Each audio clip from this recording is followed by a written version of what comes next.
James, how we doing this week, buddy? Man, I'm doing wonderful, brother. How you doing, man? Doing good, doing good. It was a good week. Good week. How about you? Yes. Right there. Oh, perfect, man. Perfect. I feel like work was good, today, of course, church was good. Yeah, I've had a very eventful weekend, so it's been, I always feel like it's just, yeah, life's just this wonderful journey, man. It's definitely Oh, a blessing, for sure, for you know. sure. So I Yeah. know last time we might have got a little mixed up. We couldn't get the Batman episode out there, so I think we can probably take that time, jump right into the movie review. Um, I had seen it a day later, but we couldn't really find a time to record that week. So yeah, we'll just hop right into it now. That should be fine. Woo! So, what were your initial thoughts on it? Because you were super excited for it, if I remember correctly. You were Yeah, talking about it yeah. months before, and for me, I was like, it wasn't even really on my radar for a while. I was kind of just there was Christian Bale's Batman's and Batfleck, and I wasn't too overly excited for it. I'm not a huge fan, but you were really excited. Yeah, yeah, yeah. I mean, just to put it plainly, man, I'm aware of all the films that is supposed to be released in 2023, and this was the film that I was looking forward to the most. There were some other films, superhero related, and other films I was looking forward to, but this was my priority that I really wanted to see, and I'm so glad that opening day I was able to check it out. It was wonderful.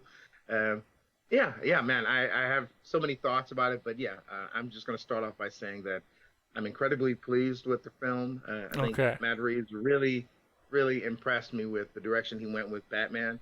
Um, I kind of feel like uh, a lot of us, we naturally, want to compare every Batman project at this point to the Christopher Nolan films. For a lot of us who are into the Batman mythology, I we mean, my naturally standard has always been Batman and Robin, with with Arnold, and that was the best one. Clooney, so that's like the pinnacle, right? Uh, and everything else has to try and like attempt to reach at it, but hasn't really come up that good since. Oh man, I'm, I that, mean, that Bale's I great. camaraderie, with those Yeah, characters. I enjoyed the camaraderie, but yeah, that was a very interesting film. Joel Schumacher, very interesting. absolutely. What killed the dinosaurs? The Ice Age. Just quote that movie all day. It's great. Please, oh my gosh. What about you, man? Like, just going into the film, did you have any specific expectations? Was this like, hey, this is like a gamble? I don't know what Matt Reeves is thinking. Let's just see what's going to happen. Robert Pattinson, Twilight. Like, what are your, All of that, you know? right? And we kind of alluded to it before, but like I was never a huge Twilight guy, and I just knew Pattinson as the Twilight guy, right? And I think everyone Yeah, else did. And we might have mentioned it before, but just how he had said he wasn't going to work out at all for the role, and that kind of just yeah, turned me off because Batman's supposed to be the peak of human physique, like the pinnacle. yeah, yeah, yeah. Um, but from what it looks like out in the movie, he doesn't look bad, right? I mean, I don't know if it's just movie magic, but he looked okay. I still think he did Mhm. look a little twinky dinky, right? Like just a little thin and like scrawny, and it was kind of. I mean, I was embarrassed, but uh, and it was weird how it just focused on his like back muscles. It like wouldn't. I mean, at the end, it did have a clip I think of him, full body, and it looked all right. He's just lean, right? He's just thin, but He typically is lean. He's a the lean guy. comic Batman is like 6 foot something, and like he's just mass, like he's huge, Yeah. right? And he's Oh like yeah. so. Obviously, that's my own personal gripe about it. Not too terrible. Um, he was just like he did good. I thought overall like as an actor he did good. But just as far as just the brooding like angsty teenager edge lord, right? And it's like it felt I don't know how old he was, but it was clearly felt like early Batman, and that was the point, right? It's supposed to be him like kind of Absolutely. Still discovering figuring things out. things. Yeah, yeah. Absolutely. Didn't taking effort not to kill anybody, right? Which is as Batman should. That's one of his main things. But Oh yeah. it was just I I don't know. He's not a teenager, He's clearly an adult, and there just wasn't much Bruce Wayning going on. At least like Bruce Wayne. I love that. anything good from Bruce Wayne. It was more so just Batman, you know. And Yeah, yeah. to their credit, I thought like all the fight scenes were great. I really loved how he went about. playing the role in the fight scenes because I feel like that is Batman, right? Just ruthless, Yeah. aggressive, and very tactical. Yeah. He was using his Yeah. gadgets all the time, which I Yeah. loved. That was awesome. Yes. Um, Beautiful. yeah, I was super happy with that. I just it's and not that he wouldn't have Kevlar or something, but he seems bulletproof. Like he took a shotgun straight to the chest and he was just fine, Yeah. you Yes. know. Um, Like, okay. and it's like these other marksmen that came later on. Oh, sorry. Okay, so yeah, spoilers by the way. Spoilers will happen. Might be a little late, but yeah, spoilers. Oh, there'll be timestamps, so you guys will be able to skip Yeah, there ahead you if go. you Yeah, want. yeah. I've been Yeah, doing that'll cover those. that. But so yeah, it's there's like later on there's like marksmen or I don't know how trained they are in general, but they're clearly they're shooting at a bunch of people, right? So you would think they could just aim up at the chin, right, or at the face area that isn't protected, but no. Um, Oh my gosh. yeah, it was just. But I really like the tone it set, right? Because I'm a Oh, huge like edge lord guy and like the music and everything and even the posters like with the red and the black like it's just such a yeah. good visual. Yeah. Oh, yeah. So I really appreciated that, and I hate to say it because I am a huge like rock fan and metal fan, but I as far as the Lithium album by Nirvana, this was it took me to watch this movie and to learn that song to get me to go through the whole album. I had like a couple of Oh, those songs from that album on like different playlists that I like, but I never went through the whole really? thing until this movie. Yeah, Funny. yeah. So that was That's cool, funny. you know. Yeah, I heard. Yeah, I heard. This specific artist has just become very popular on Spotify since this movie came out. Yeah, Like, yeah. It's just yeah, everyone's like going grunge. to the album now. Yeah. Yeah. Um, it's good though. It like I listen to that song a lot. The song that played in the beginning and then at the end. Same here, man. Same here. It's just Same. it's brooding and it gets the tone right and then it's just Right. yeah yeah. There's Yeah. something. I was gonna say, man. I really enjoyed this Batman a lot, a lot. And when I say a lot, I mean I'm in a place where I don't really compare it to anything else. I feel like it's doing its own thing. It's doing Really. yeah, it's doing its own thing. It's doing something else. Hmm. And I don't think we've ever seen a naive, immature Bruce Wayne to some extent, as Batman. And I would love that we finally got to see that. We Yeah. got to see this guy where he doesn't even know how to transition. He's still like that, and you kind of alluded to it a little earlier. He is immature. He Yeah. is sort of still that 7, 10 year old kid. Like he's still um, very immature, and the way he was dealing with certain things, the way he went about things in certain ways. Yeah, you could see like he's immature. He's still figuring things out, and I really enjoyed that. I enjoyed that.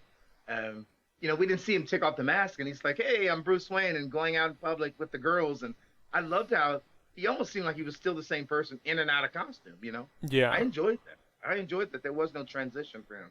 Like this is who he is. He doesn't know how to, the classic Batman story is like, Batman is the real Bruce Wayne, and Bruce Wayne is that's the mask. And Yeah. so I feel like you see that. So there's definitely a lot of room for growth for this character. I mean, with a lot of things, even how he handles certain things, and I just feel like he was so stubborn in certain areas, and there was just so much room to grow. But you can kind of see, and at the end, I really enjoyed how you can kind of see like when he's like they're I guess interrogating one of the guys that Riddler indoctrinated or whatever, one of his followers, and the guy saying, well, I'm vengeance, and it was very interesting how I think Batman was realizing like, oh, people like this, they behave in this way. Like I have to be something different. I have to be something Yeah. more. Like this is like what anybody can be indoctrinated or influenced by evil, whatever, and come to the conclusion like, yeah, they're vengeance. And so I love how you see him, with that light, scene, just bringing the people out, saving them. You know, I Yeah. love No, how I got that like character arc at the end too. yeah, yeah, yeah. But it was nice to see that transition because, yeah, most of the film you just see him kind of, yeah, this grimy Batman and this slimy, grimy, world, and he's just matching that energy. And I love how at the end you see, he understands that he has to be more than that. He has to be much more, and it was really nice to see that. Even, Catwoman, or Selena, was even asking him, hey, like, come with me, let's go, and I kind of feel like, to some extent, like, man, that would be the life. You have a lady, you guys have your talents, you can just go and do whatever you're gonna do somewhere else. And he realized, no, no, no, I have to stay here. And she's kind of like, there's a There's possibility, nothing this world. here. Like, Yeah, yeah, yeah. And I love how he's our Batman. He's like, no, no, he's gonna remain. And I love that. I love that. But yeah, I just feel like the fight scenes, like you said, man, love those scenes. I feel like they were very gritty, raw. yeah, You know. I don't know about so much about like his Hmm. character because I get the whole story arc and everything, but as far as his ability to like be there for the people, I heard a comment that like maybe he shouldn't be out in the daylight doing those things because his whole thing is like the night Oh yeah, persona yeah, and like yeah. the it takes away from the mystique and the mysteriousness of it and like Mhm. it leaves I can him see. maybe Yeah, I can see. vulnerable in a sense, right? But that's the whole Mm. thing with any superhero. As soon as you show love or compassion for anything, it's like that's a target, right? Um, It's so funny you say that because I'm thinking of like all these Justice League, like DC is always cranking out new DC movies, cartoon movies all the time, and yeah, there are a lot of times when these heroes are coming together uh, in broad daylight to have a meeting. And it's yeah, so interesting because you see the Flash, Wonder Woman, Superman out in broad daylight, and it's not really that big of a deal, but when you see Batman with them, it's kind of like. it's serious.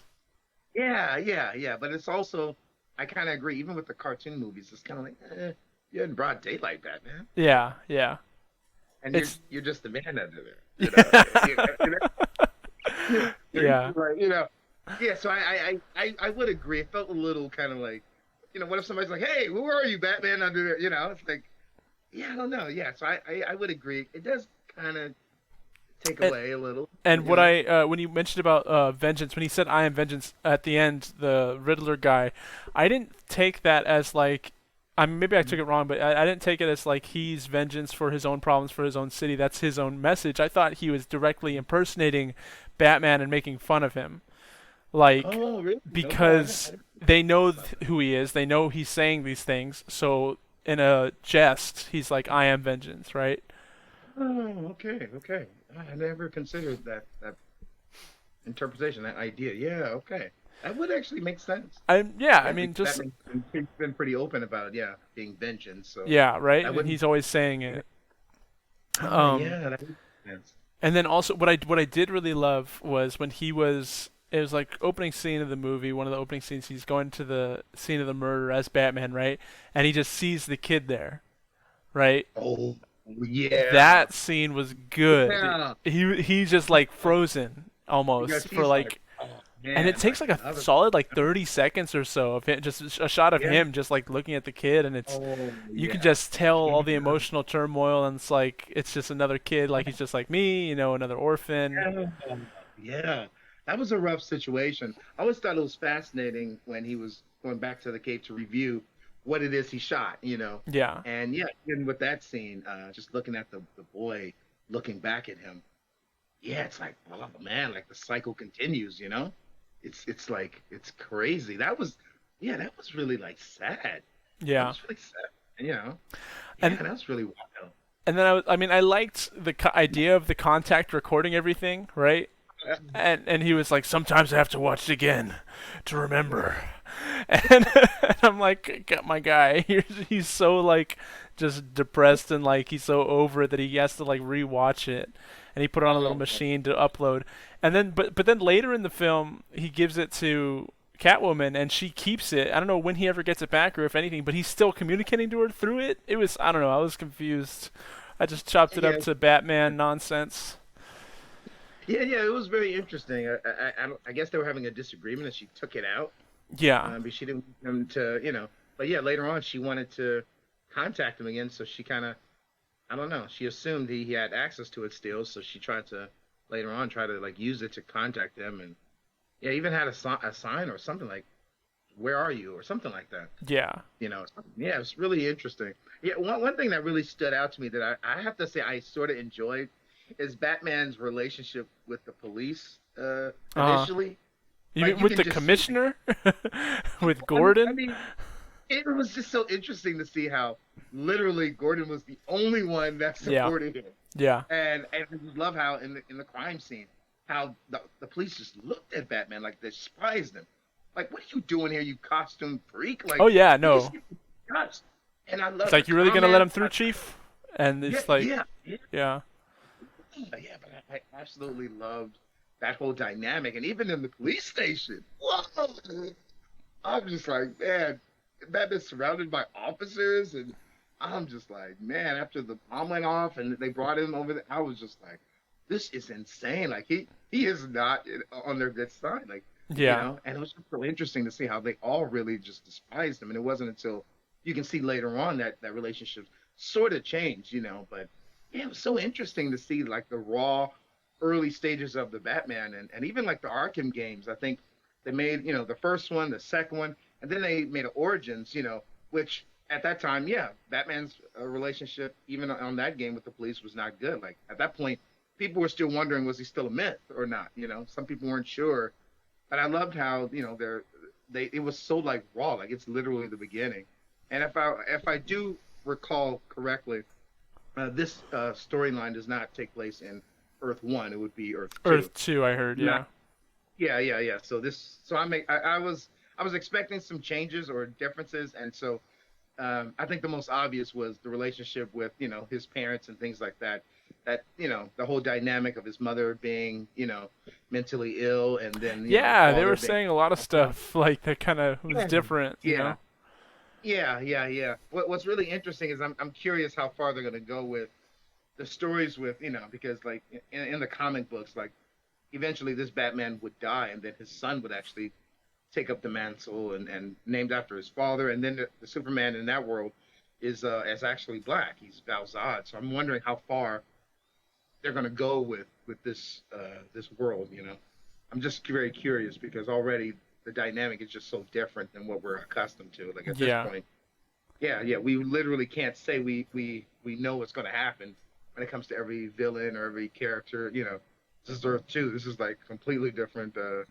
You know, No dynamic holds that we're looking at. barred. Yeah, everything could change. Yeah, yeah, yeah, yeah, yeah. I thought Hmm. that the Riddler, like, how do you feel about him? Because I really enjoyed the way some of the riddles were set up. Like at first it seemed corny and stuff, right? But then I kind of Oh yeah. just like kind of changed my mindset about it because that's just him. That's the like his whole thing is like he's smarter than everyone else, and he makes these riddles and stuff, and it seemed not as like intuitive at first, but no, like you see Batman kind of being the detective throughout the whole film, solving the riddles, right, figuring things out, URL, and like making it like I don't know, it was kind of funny, but it was still like clever, and so I thought like Yeah, as yeah. far as the riddles and like actually like showing that in a movie and getting that it's not clear to everybody, right? I thought that was cool how they followed that. That's kind of traditional in the sense to that Mhm. character. The way they took him though is interesting. Like he's more of like I don't know, like incel school shooter type. Like I mean I don't know Yeah, if that's yeah, too much to say, but like that's where I kind of yeah, took. yeah, yeah. And I guess they're trying. I don't know what they're trying to say, but like as far as it's just something more relevant in society. It's more relatable, I guess. Right? Definitely. Yeah, yeah. I will say that I enjoyed this this interpretation of the Riddler. And again, I kind of see the film as like doing its own thing. I don't really see it as like, okay, let me compare it to That's true. what I I know. keep Yeah, comparing. yeah, yeah, yeah. And even for me, because even with the Riddler, like the whole opening scene, I'm thinking like I'm not accustomed to the Riddler doing his own dirty work. I'm accustomed to him hiring guys Yeah. to put things together, and then later on, when Batman confronts him, then Batman just grabs him and locks him up because he's not a fighter. But it was so interesting to see just a different interpretation of the Riddler, and yeah, a lot of reviews online. A lot of people are comparing it to like the Saw movies. I was gonna Jigsaw. say he like Yeah, had a right. big contraption, but I was like, "What is this Saw movie?" like Yeah, yeah. And other people were saying like, yeah, like the movie Seven. It was just so that like too. sadistic and grimy in some ways. And I will say it was nice to actually see in a live action film Batman doing the detective work. I'm so accustomed to the beat 'em up Batman. Lucius taking care of it. Yeah, I'm so accustomed to just the Batman coming in beating people up, and it's like I love that stuff. But I also I appreciate the the intellectual behind like a lot of the cartoon movies really provides for us. Like I love like when a superhero or a detective or somebody's trying to pronounce something that's has like four or five, six, seven different syllables, and Batman already knows it. He already Yeah. knows it, and then he'll explain what the word means and what and I want that Batman. So I feel like this is the closest I've ever gotten to that kind of Batman. But I really enjoyed just the whole dynamic. Even yeah, and the rhythm was just. It's so funny you said you like the incel kind of. I see that. I see that. Yeah, I see he's that. just I, angry I at the do. world and like, and the whole, I thought it was funny how it ended up all being like, and for my live streamers, like in the whole community thing, and they Yeah, just pulled up yeah, some yeah, random chat that's like going off during the, and yeah. I'm I looking was at the like, come comments. on, Like, oh dude. my gosh. It was just, Oh, at times it felt like too much, like to me, like it wasn't like realistic. Because I've seen that in other places, and yeah, there's like messed up internet holes out there, but like an active like comment, like what is he like? What's happening here? Like, would people not intervene? Would they not take that stuff down? Especially with all the mm, censorship that goes on nowadays. Like, come on! Like, they're not yeah. gonna live stream a Yeah, I know, right? bomb I know. death thing. So it seemed Oh, silly and like sawish too, and I was like, interesting. yeah, yeah. That part did kind of throw me off because I'm thinking like, you're supposed to be this mastermind. It's like, wait, you're online with other guys, so Yeah, yeah. you know, Well, it's that's like, the thing, and they're making it about like people that are isolated and they go to these communities that think like them, and then they turn to extremism. But Riddler is like more so about like he's just super smarter than everybody else, and he proves that. Like yeah, he's never been. This is just a different take on him. He's never. I feel like they're kind of melded the two roles, and he's using people now, or I guess hmm a following of people. It just yeah, wasn't very yeah. believable. It was more so for relevance to the times, I think. Yeah, yeah, I'm with you on that. So they I'm kind with of you on that. compromised the character a little bit. I would agree. I would agree. Yeah, one of the things I wanted to bring up is, I was listening to other perspectives, other YouTubers and other people had in regards to the reviews of the Batman, and there are one of the gentlemen from Geeks and Gamers, I believe. Hmm. I forgot his name, but he's he expressive about the film, and he actually mentioned that he actually felt like it was very steered towards like woke Hollywood and things like that because, according to him, he was saying how it seemed like everybody white in the film, with the exception of Batman and Alfred, were pretty much bad, Yeah. and then you have Gordon, who's obviously black. Zoe Kravitz, I think she's like Jewish and black or something. Well, Other even she cultures and said stuff. like white privilege like a couple times in the film, Yeah, right? Or she like had whatever. I forget yeah. what she said, but Yeah, yeah.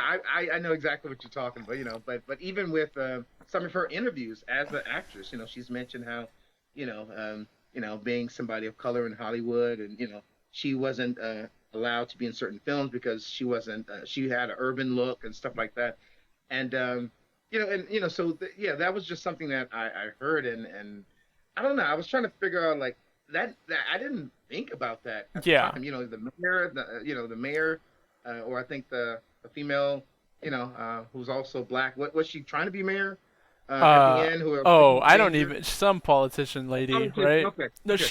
But she yeah, said yeah, she was relevant though. She said something at some point in the movie towards the yeah, end, right? yeah, yeah, yeah. But yeah, but so to me, I didn't really see any of that. But there's some people that felt that the movie was quote unquote woke and all that kind of stuff. It was kind of steering all the way in the political left's ideology. So I personally, I didn't see much of that. I really enjoyed the film. It wasn't Yeah. until later on I started hearing this stuff. I'm like, Other I don't. takes, and it's just it's definitely it might be like sprinkled in there, but it's not like the main Yeah, yeah, focus. yeah. That's There it's you go. more Yeah, I agree. like I That was a think good the way to put it. intent is still to what you described as really well, like the younger Batman, different Batman, and expressing like, and that's something just in general. Like if you're gonna make a Batman movie, you have to follow up one of the best films of all time, right? Not Dark Knight or whatever. And everyone's going to compare it. You know that you want to tell something Yeah, different, right? This is something people haven't seen, and something yeah, I've heard a lot is like people are tired of seeing Peter Parker's Uncle Ben get shot, and like uh, Batman's parents dying in an alley because everyone yeah, knows it at this point. They're so popular, like you know. So telling a different story I think is good as far as like just a new movie and a new take, But with that said, like it's not always going to be faithful to what you would want all the time, right? But I think as Yeah, far as Batman's character, I think you describe it well and it kind of explains a good amount and it makes sense for their goal and I think, Riddler could have been better a little bit yeah, um yeah, yeah. for I sure. agree. Yeah, yeah. No, it's now. What did you think about the length of the film? Because it's nearly Yeah, three hours. I real mean, quick before we get off on that, because I know you talked about wokeism in Hollywood and stuff, and okay, the okay, point yeah, yeah. about So, Zoe Kravitz and everything. That's interesting because I don't know if you're familiar with what happened with John Boyega, but when Force Awakens came out, the Star Wars right? thing, right? Say again? I don't know the Star Wars situation, right? Yeah, Now, as far as I know, because maybe you can clear this up for me, because I've been watching a lot of his interviews afterwards, and yeah. I'm not still completely understanding, but it sounds like my impression is he was under the impression he was going to have a much bigger role, and he didn't get that, and now it's over, and now it's like, hey, what happened? So that's my impression, but yeah, what exactly is? I might have seen some of the interviews you did. I got it basically from an interview. I forget who he did it with, but it was after the last movie came out, and he was basically just talking about how Okay. the posters and everything, and you can see it like in the promotion. Hmm. Everyone thought he was going to be the next big Jedi, right? Oh, He absolutely. was going to So be did the I. guy. So did I. Yeah, Yeah. and people looked up Yeah. to that and were all excited, and then they kind of bait and switched, and no, it's Daisy Ridley. Like, no, it's her. Um, and so that's what he was really upset about. He was kind of thrown under the bus and given a much lesser role, right? And even some of I don't know if it was just posters, but like I think products were made where he had the lightsaber, Um, Wow. yeah, and they hit the whole trailer was like focused on the one part of the film where he does have it, right? That's right. That's right. Because I remember, I was like, "What?" Like a Meanwhile, star. in China, he wasn't even on the poster or something, right? They like that whole thing where they don't even have like, yeah, it's super different over there, the promotional material. So Wow. they'll have Disney will have all these like standards and try to be woke and everything, but they won't like live up to that when it comes to the China like market, right? Or like just that Oh, money, right? But even beside that, because I think a lot of us can think, oh, Hollywood's like liberal or like has a lot of woke messages or whatever, and even now like sprinkling in whatever, right? And that's how mhm. I thought of it for a long time too. It just seems like most movies kind of tend to have that kind of viewpoint. But what he said was really interesting. He was like, he brought that up. He's like, oh, people think Hollywood is like woke or whatever, but that's not my experience. I was given a back seat to this when So he said he was treated differently. Um, so I just thought that was interesting how Yeah. and kind of the possibility that no he could be right. Like I'm sure that's a weird situation that they would uh put him up on a pedestal for the promotion and then just pull the rug out from under him, right, and give him a side casting role. So Wow. Wow. Yeah. I never. I mean, yeah. I mean, and the thing is, I've been keeping up with a lot of his comments and interviews, and another person also is having a bit of an issue is I believe his name is Ray Fisher, who played Cyborg in Justice League. I don't know if you've been keeping up with this, but he has a very similar take when it comes to his role as Cyborg. He feels that Josh Whedon, who did the first version of the Justice League, not the Zack Snyder, of course, but the first version, kind of mistreated him and the cast. And so yeah, uh, I don't know how many years it's been, but he's been online the last 2, 3 years, actually attacking Warner Brothers, saying like, they're mistreating people like himself, and not only overlooking them, almost in the same realm as what John Boyega has been kind of sharing, but he's been just as I mean, I definitely encourage you guys who are listening just to check it out and just get a feel for what he's talking about because he's really not letting this go. He's really Ray Fisher's really pushing on this and so yeah, I mean, part of me I kind of feel like because when I've started learning about the whole John Boyega story, part of me I was thinking like I would just be satisfied with I'm in Star Wars. yeah, I'm yeah. in Star Wars. No, I get you. Like for the I rest get of you. my life, I've been in these three projects, and I'm in Star Wars. I mean, That's how is that's it how really Star Wars though? Is it? I mean, we can call it a couple things. I don't know if it's Star Wars. that's so funny because there's some people that they don't count the three films part of The the movies are canon. garbage. They're just like but yeah, but I think part of me I would lay back with that kind of stuff, and I would say, you know what? I had the privilege of being a part of this franchise. I was paid. I'm obviously I have other projects that I'm doing. Uh, I'm gonna be okay. Yeah. I'm gonna be okay.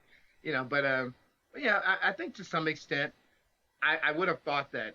I actually thought that when the whole switch happened with Ray was actually the Jedi. I assumed he was aware of that, but it sounds like he was not. He was not aware of Yeah, that. or maybe he was made aware. Like it wasn't like, oh, that day they're filming, they just give the lightsaber to her, right? They're like, eeny, miny, miny, not you. Okay, we're gonna take this from you and give it to Yeah. her. Yeah, I think more so it's just that everything else was leading up that he it looked like he was going to be, and then he wasn't. He yeah, probably got that yeah. decision. It wasn't like it was a of the day thing, but I'm sure he was still upset about it, right? And like if you're No. promised a lead role versus like a side character, like that's significant. Agreed, agreed, agreed. Yeah, that sucks. I mean, I don't know. I still feel like he should appreciate the fact that he was a part of this, No, for sure. yeah, if you're right and he was like just unaware of the bigger picture, yeah, because even I thought, oh, this could be cool. Black Jedi, I know we had Samuel Jackson, I was gonna say no. You guys got but Mace Windu. You're good. We'll give it to the white women. They've only had slave Leia and like Princess Amidala. but yeah, it was just yeah, it's just interesting to hear because I don't know, part of me I just feel like it almost reminds me of like this person that's getting paid. He has such a big fan base already with a lot of his projects. He's been in some amazing films, and Yeah, I just feel like man, like why not just embrace that you've made it? Embrace that, I But don't know. I don't know, sometimes I just feel uncomfortable because I feel like and I really want to choose my words carefully, but it seems almost like someone spoiled, Yeah. someone that, hey, like, yeah, you gave me this, but I want that.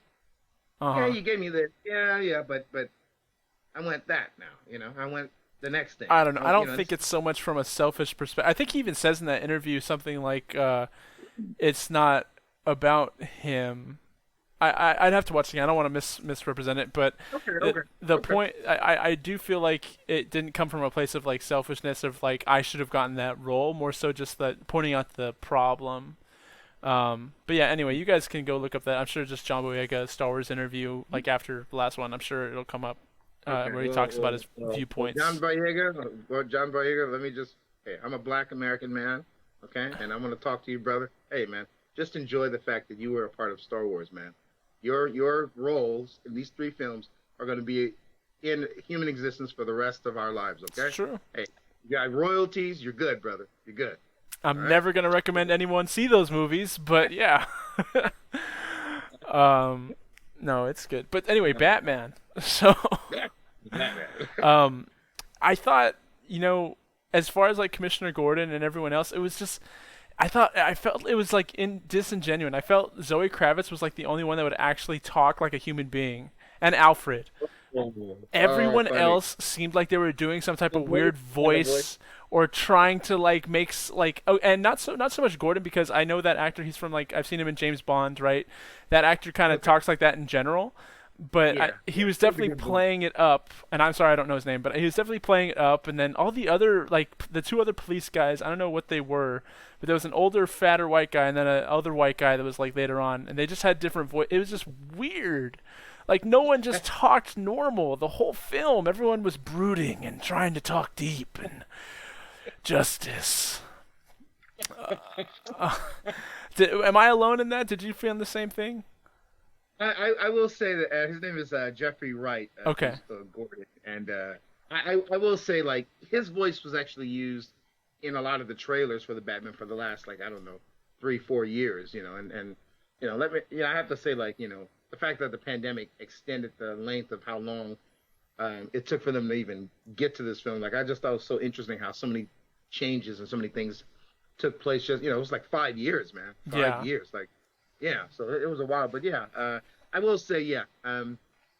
Obviously, Batman had his unique voice, so I think we were expecting him to but yeah, I do almost want to say that Zoe was the only one who probably used her actual voice, Yeah. because now I'm thinking over every, and yeah, it just seemed like all the main characters, yeah, everyone changed their voices or adjusted them, and yeah, even like the regular characters, yeah, I would agree actually a Like little. there was, and that's what I'm saying. Maybe it's just there wasn't much Bruce Wayne going on, but there was just no one talking like a normal person.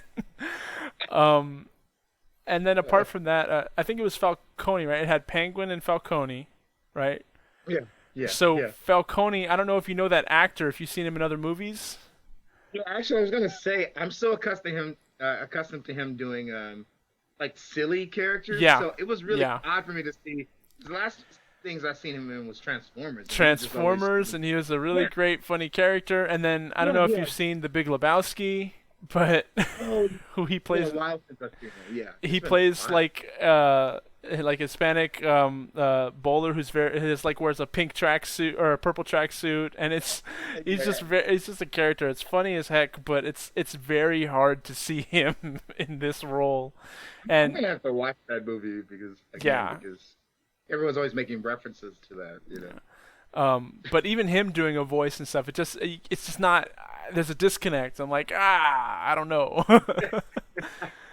Yeah, yeah, I would agree. I would agree. It just felt like, yeah, I don't know. I don't. Yeah, yeah. It was odd because it took me a while to really take him seriously because I was so accustomed to him being outrageous, like in the Transformer films and Yep, stuff. Like, he was like one of those, what just do you call it? characters. Comedic relief, or whatever. Yeah, yeah, comedy. What is it? Comic relief. And yeah, he was just one of those characters that. And so yeah, it was so odd to see him as this respectable, crime boss with all these people under him. It was like, the guy from Transformers. Yeah, yeah. Let's not forget. But no, I thought, yeah, it was very interesting. To be honest with you, like, one of the things I always thought was really funny about, like, for example, Street Fighter is everyone's voice and everyone's hair always looks extreme. Like it's Yeah, always like, yeah, that's something that helps them stand out. So when it comes to comic book characters and stuff, I expect people to have a certain kind of voice, or a certain type of outfit, or the way that they carry themselves, because that's just how it's always been. But yeah, to see uh, a lot of people in a live action film, everyone's practically doing it. Yeah, it was a little different. It was different. It's just yeah. almost like everyone, yeah, in character. Not only Batman, but And yeah. it So I wasn't thought that even was so. They just felt like it was. They were trying so hard, you know. Like it just felt not genuine. oh man, yeah. Now it was very. Now, what did you think of the length of the film? Did you think it was too long? Do you think it was just right? Do Yes. you think? So Yeah. I thought it was. I mean, I think it ended well, but I do.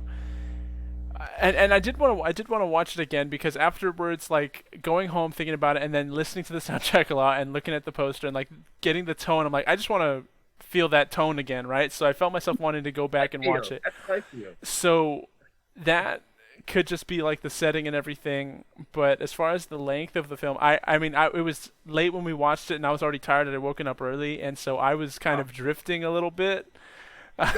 don't no. don't crucify me. I I know. But here's the thing. It wasn't much. Like what happened was, um, like right when they put Riddler's head on the table, right? They were arresting him.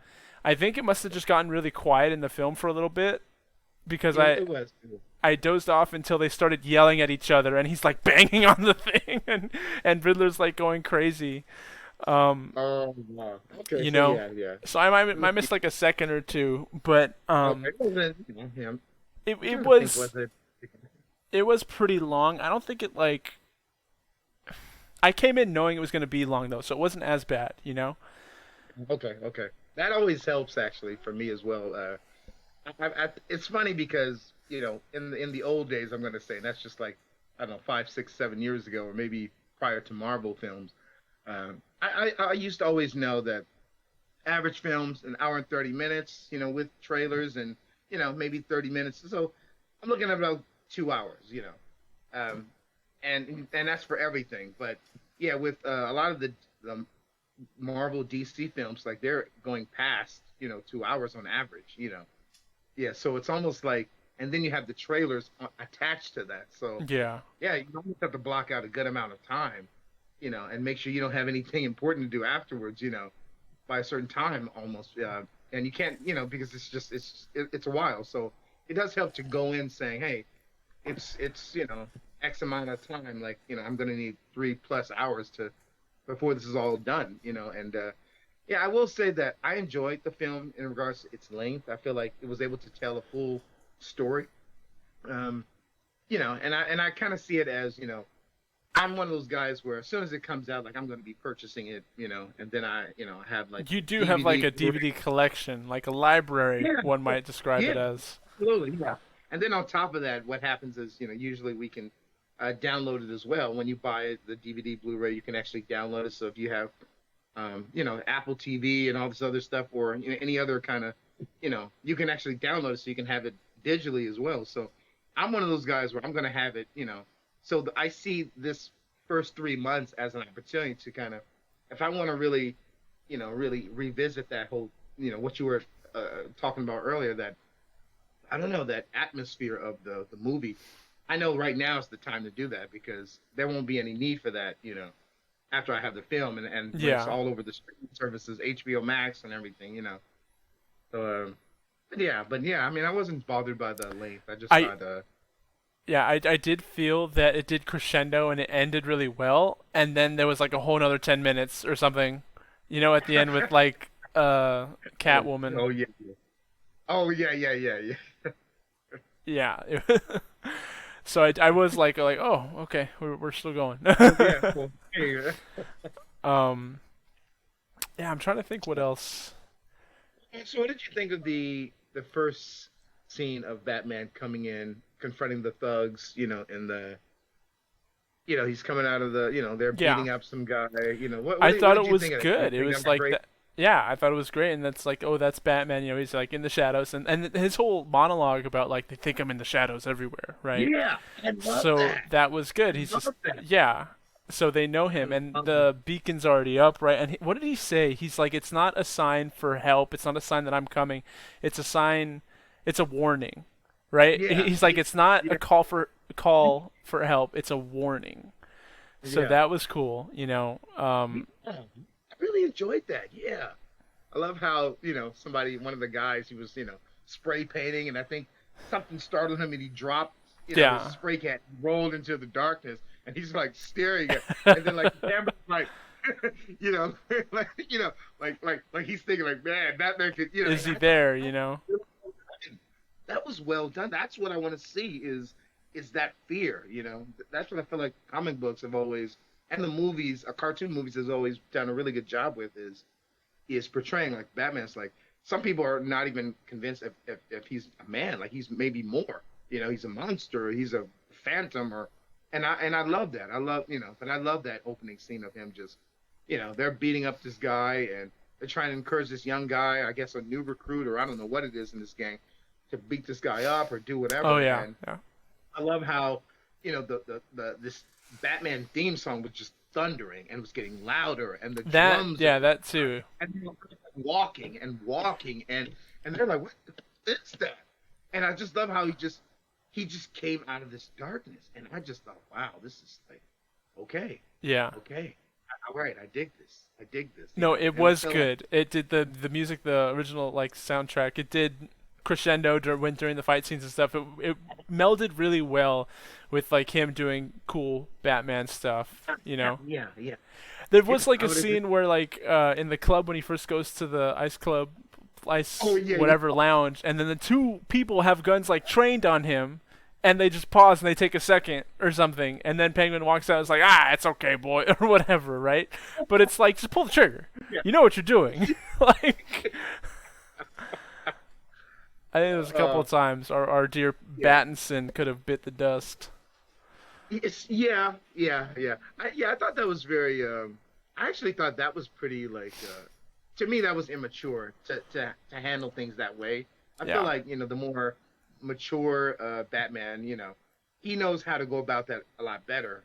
He's more strategic with that. But I kind of feel like in that scene, like there were so many possibilities of that going wrong. and then it was like full of people there, and it was just and the Yeah. Penguin, man. I mean, Colin Farrell, man. I just thought every time I looked at him, I was like, is that really Colin Farrell under there? Is it really like? Yeah. And he's awesome.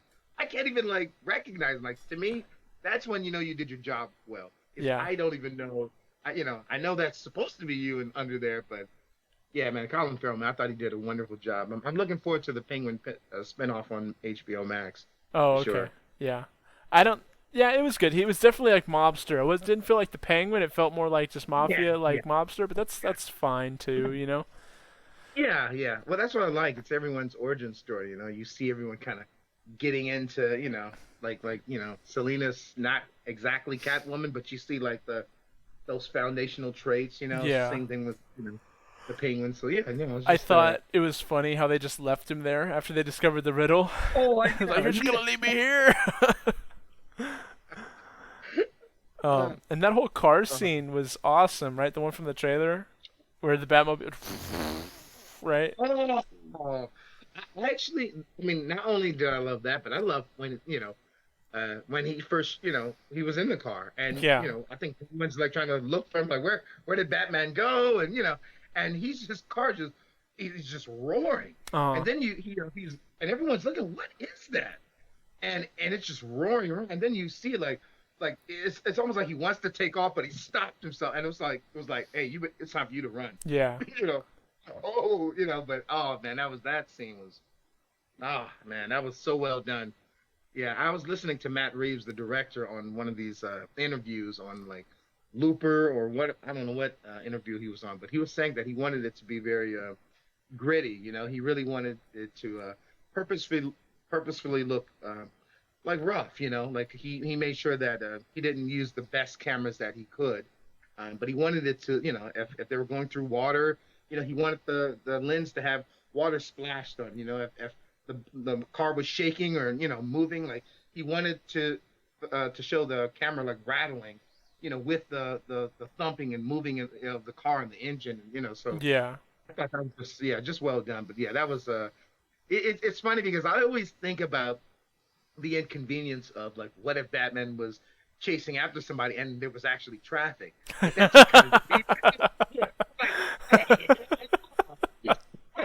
it's like, hey, are you Batman? Hey, what's up? Like He's just like he's not even looking, right? you can't go anywhere, so it's like Yeah. But it was interesting, but for a moment I thought he was going to get stuck, and I thought, he's going to be Yeah. doing that thing. But, oh, well done. It was, yeah. No, I really enjoyed this film, man. Yeah, I just see it in a general sense as it's just something else. It's something else entirely. It's a detective story. We've never had a live action detective story. It's like it gave us like this 19. It I don't was know. I don't know. noir for sure. That's what I'm saying. It was all gritty and the tone and Absolutely. everything. Um, Completely different than what we've been given. So I see it not necessarily as better as let's say Christopher Nolan's films. I see it more as like it's its own thing. That's yeah, that's how I see it. It's its own thing. But I get because I you. still feel like yeah, yeah. Because I think Christopher Nolan, like, he did a phenomenal job with those three films. Like he did a phenomenal job. Let's talk about the part where he jumps off a building and has like a little squirrel glider suit and then eats shit on the pavement and then never talks about it again. Like, I just know how he's like when he's trying to yeah, walk away, he's like limping, like you know.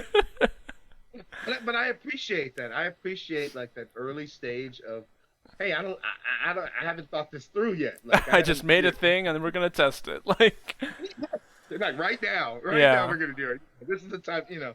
Yeah, I just thought that scene was so crazy, man, with the police, and I was like, of all places, man, this is like the wrong place you want to be in with, like even if you had this suit on, man, you outnumbered by all these officers, man. Like if they would have grabbed him, that would have been it, man. yeah. So I think he understood that, but yeah, that whole scene, I just thought that was so interesting how, yeah, he just glided. And I'm just And like, I was like, wow. why isn't he using his cape? Doesn't his cape? I mean, Yeah, maybe it's just the it's just Arkham games, but I'm like, your cape can glide, brother. Just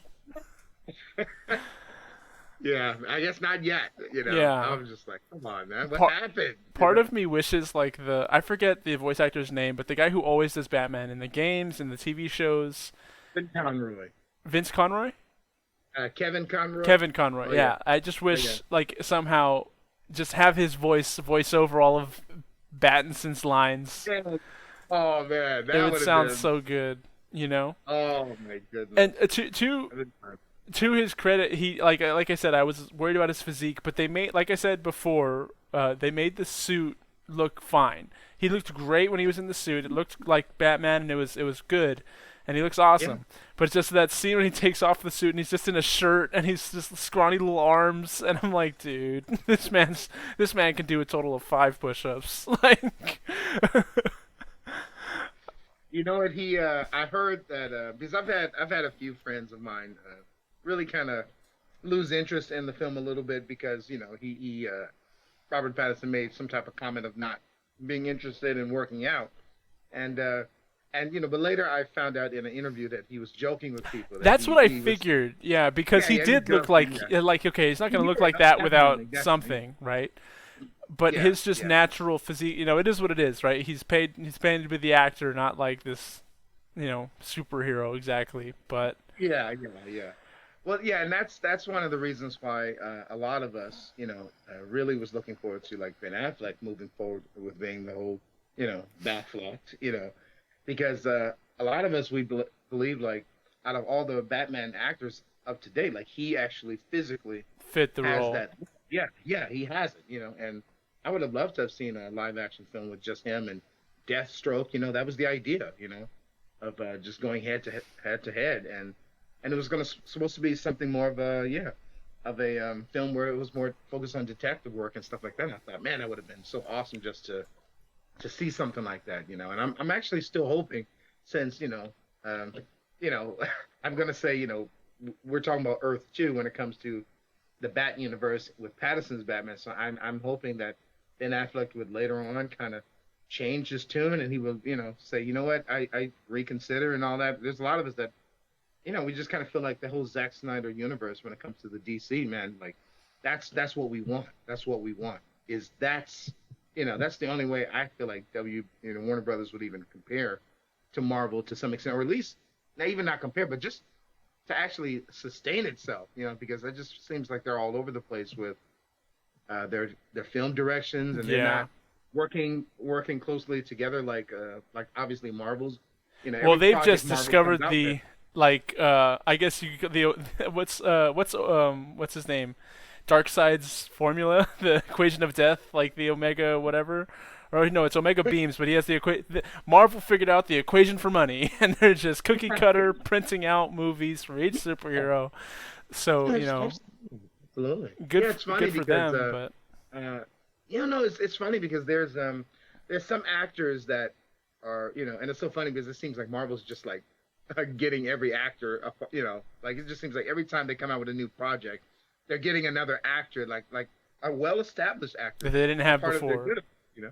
Yeah, yeah, just but there are some actors that are not in support of like the Marvel Cinematic Universe, and they kind of feel like their films are not original. They're not really presenting to us anything new. They kind of feel like they're taking over basically the theater. And some people even are concerned. And these are people I guess not as fans of Marvel, the Marvel Cinematic Universe, but they are under the impression that in 5 or 10 years, the theater's just going to be for Marvel. There won't be any need for anybody else to try because they won't compare.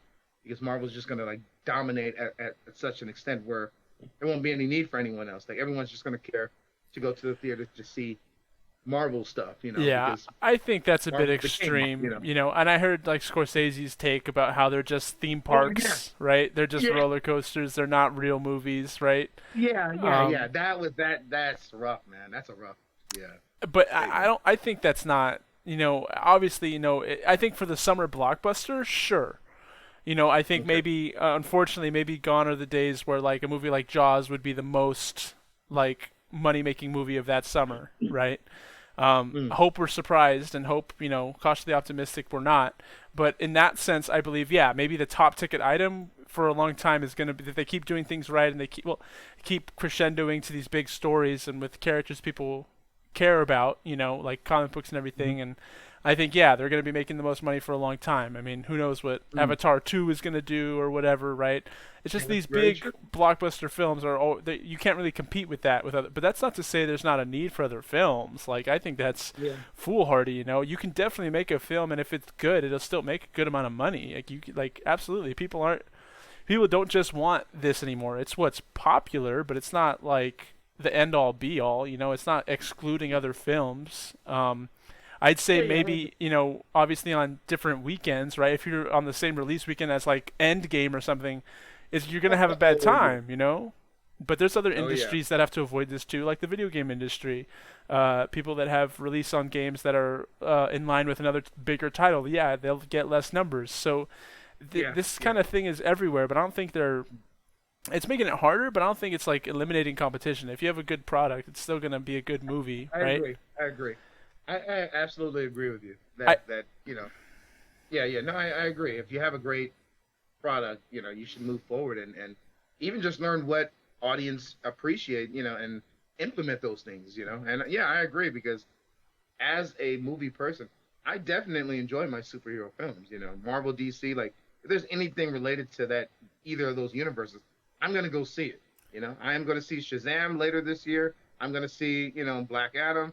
I'm gonna see whatever that comes out, early next year. I'm gonna see, Aquaman. I'm gonna see Flash, Um, but yeah, I don't only want to see these stories. I do want to see, maybe stories about actual detectives. I want to see stories about maybe people uh, going through a hard life and actually triumphing, over evil and the yeah. things that they learned. Yeah, yeah, I want to see these their stories. I want to see these stories. So yeah, Like but yeah, I would agree. I feel like comic books and superheroes are like the modern day Greek gods in that sense, Oh, like our modern day fables, our modern day like just oh, heroes, absolutely, tales of absolutely. like the hero's journey and everything, like, and Star Wars too, like all that stuff. These icons, that's what our version of like the Greek pantheon or whatever is, right? Hmm. And we Hmm. love telling these stories, and that's what it's kind of turned into. And what I think why they're so popular is because like for so long most like superhero movies were hit or miss, very much so, just like Yeah, video yeah, game movies yeah, are yeah. now, right? Superhero movies were like, because we all love the characters, we all like have seen different things on shows or comic books, and we know what we like about them, but it just never translated well enough to the movie, right? It was Hmm. always corny Hmm. or just not that good, and there's still good movies like that, but there's definitely an age in time when the MCU started getting going and they figured out their formula where you could Oh now yeah, oh you can see a Marvel film and you can reliably know you're gonna enjoy your time, right? It's at least seventy yeah, percent of it. You oh will yeah, find something from it, like some comedy or something. Like you will have a good time there for everybody, and they've yes, like figured yes. that out. But before Oh, that, absolutely, it was absolutely. like very touch and go, Yeah, like you have which to ones are gamble. Yeah, which. yeah. And DC is struggling with that. They're trying to replicate, but like not. They're taking a different turn with the darker universe, but also it's just Yeah, they're still in that fumbling bag where it's like you're definitely. not sure which one is which, right? I think they've been getting Yeah, better though. In general, superhero movies have been getting yeah, yeah, yeah. I would better. agree. I would agree. I Yeah, think that's why they're it's so good though, because like all these people were waiting for a good representation, and we finally got it. And then all the nerds started coming out to all the movies, and then it just, in general, nerdom became more popular, and yes. now it's like super mainstream, and now everyone knows the Marvel Cinematic, So Mhm. Mhm. So that's true. kind of why it's there now. Mm. It's interesting. Yeah. No, I would agree. I would agree. It's interesting because I always think about the. I mean, even when one of my favorite films is Man of Steel. Came out in 2013, and I was just looking at this massive fight scene between Superman and Zod, and they were destroying this city, and the way that Metropolis was being destroyed, it was so like realistic. And even sometime now when I watch this film and I take the time to watch it, I'm just like, God, thank you for allowing me to live during this time period when I can actually see Yeah. this.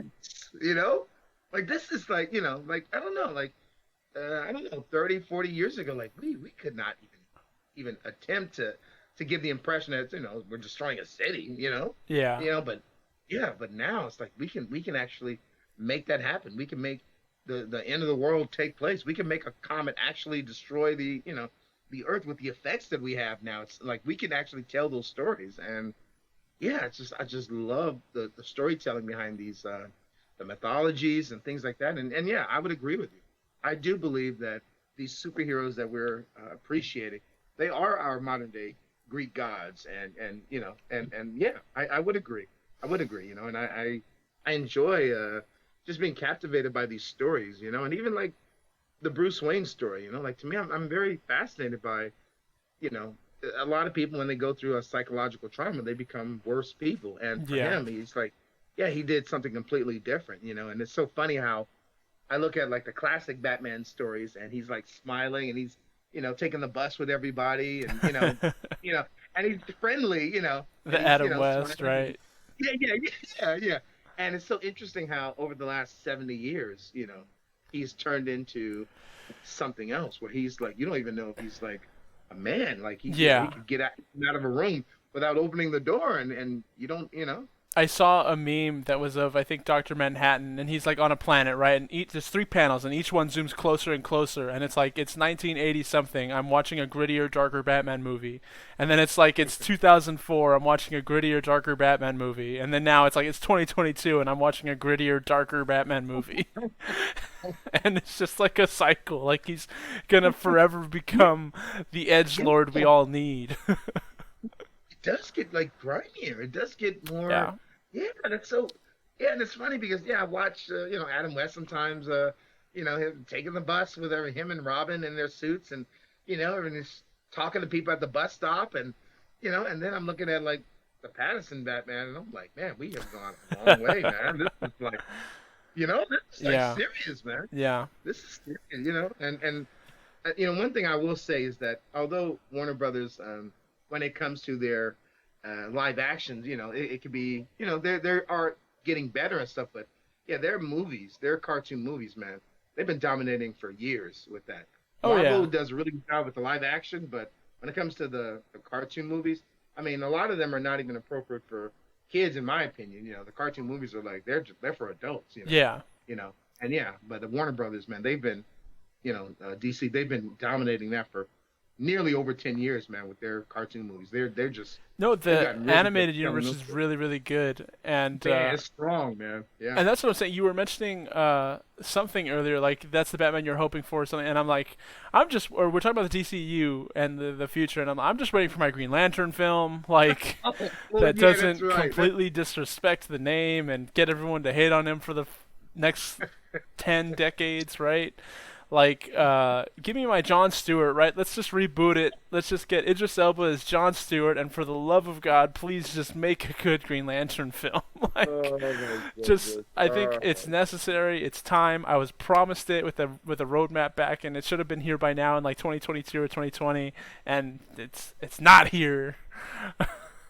Now I thought there was a talk of a possible HBO Max show like years ago. I No? don't want a show, James. Give me Oh, a film.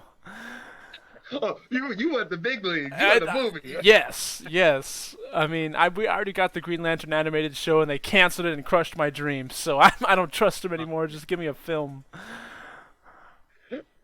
So I have to ask you, like, what did you think of the Ryan Reynolds Okay, rendition? okay. So, because I can Ask you, talk, yeah. yeah. So when I saw it as a kid, I mean, I liked it, right? I think Ryan Reynolds did a great job as Hal Jordan. He played the character really well. He was very like jokey and witty and everything, and that's kind of how he is. I think all this CGI stuff was still relatively new. They made the suit Yeah. and everything, and everything was just bright green, like all. There was no actual like Oh suit, yeah. so a lot of people had trouble with that, and it didn't look the best all the time. I think with the Green Lantern constructs, I mean, I think practical effects are better in general because it's more believable to the human eye. But as far as that, yeah, you got to take a little CGI somewhere, right? Yeah. Yeah. And Of course. even I noticed with the new Spider-Mans, like the new Tom Holland, now he does, but he didn't have a suit before. It was just all CGI crap, right? And it looked like Yeah. relatively good, Iron Spider and all that Yeah. stuff. That's But true. it's Yeah. like you love the classic suit, and that's why people love Toby and Andrew back in the film. Yeah, there's something different about having an actual suit on, and yeah, I Yeah, agree. so I think Yeah. that had a lot of part to it too. And then just the villain being and just annoying, just, like he was just a giant head that was screaming, and it was just so off-putting. I mean, I would agree. Yeah, because it here's threw the me off. thing, that storyline they did is like the best Hal Jordan like intro, like that's the best story they could have picked. You know, they stayed relatively faithful. Parallax is a great enemy. There's a huge like part in the storyline where Hal Jordan kind of like becomes corrupt and everything, and it's like a super, like I love that storyline, and I think they tried to tell the version of it in the beginning very well, and I think they were going like down the right path, but it just the way they did the villain in the end, I don't know what they were going for, or like it's just didn't look good. And also, Hal Jordan's. Yeah. Well, go ahead. Yeah, I was just gonna say, I do agree that in the beginning, I actually love the way that the film started, and Oh yeah, because it provided a pretty good foundation. So yeah, I would agree. there's a I lot would of agree. great world building, and when they go to Oa and they're talking about the Green Lantern Corps, and they show Kilowog and Sinestro and Tomar Ray. Sinestro, man, that Sinestro at the end, I so badly wanted to see that actually Oh my happen. goodness, I was So waiting badly. for like him Yeah. to start his core in the next film.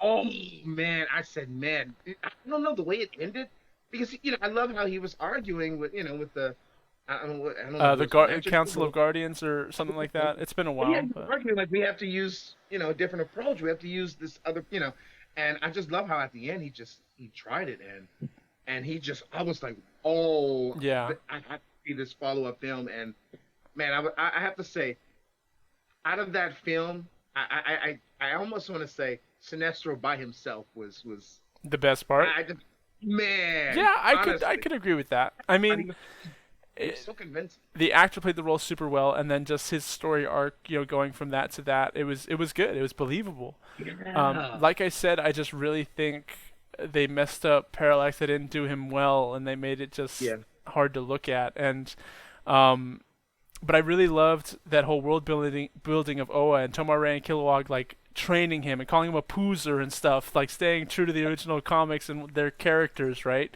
Um, oh, that's cool. Describing like what it takes to make those constructs and everything.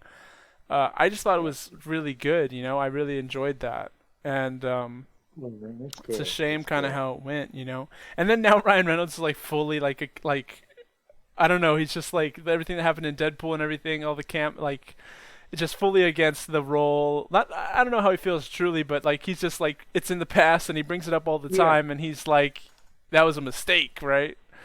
Um, I still feel like I doubt he'd ever do it, but he did a really good representation of Hal Jordan the character. So I did, I enjoyed him. I enjoyed him. yeah, I enjoyed him. Yeah. that was I, good.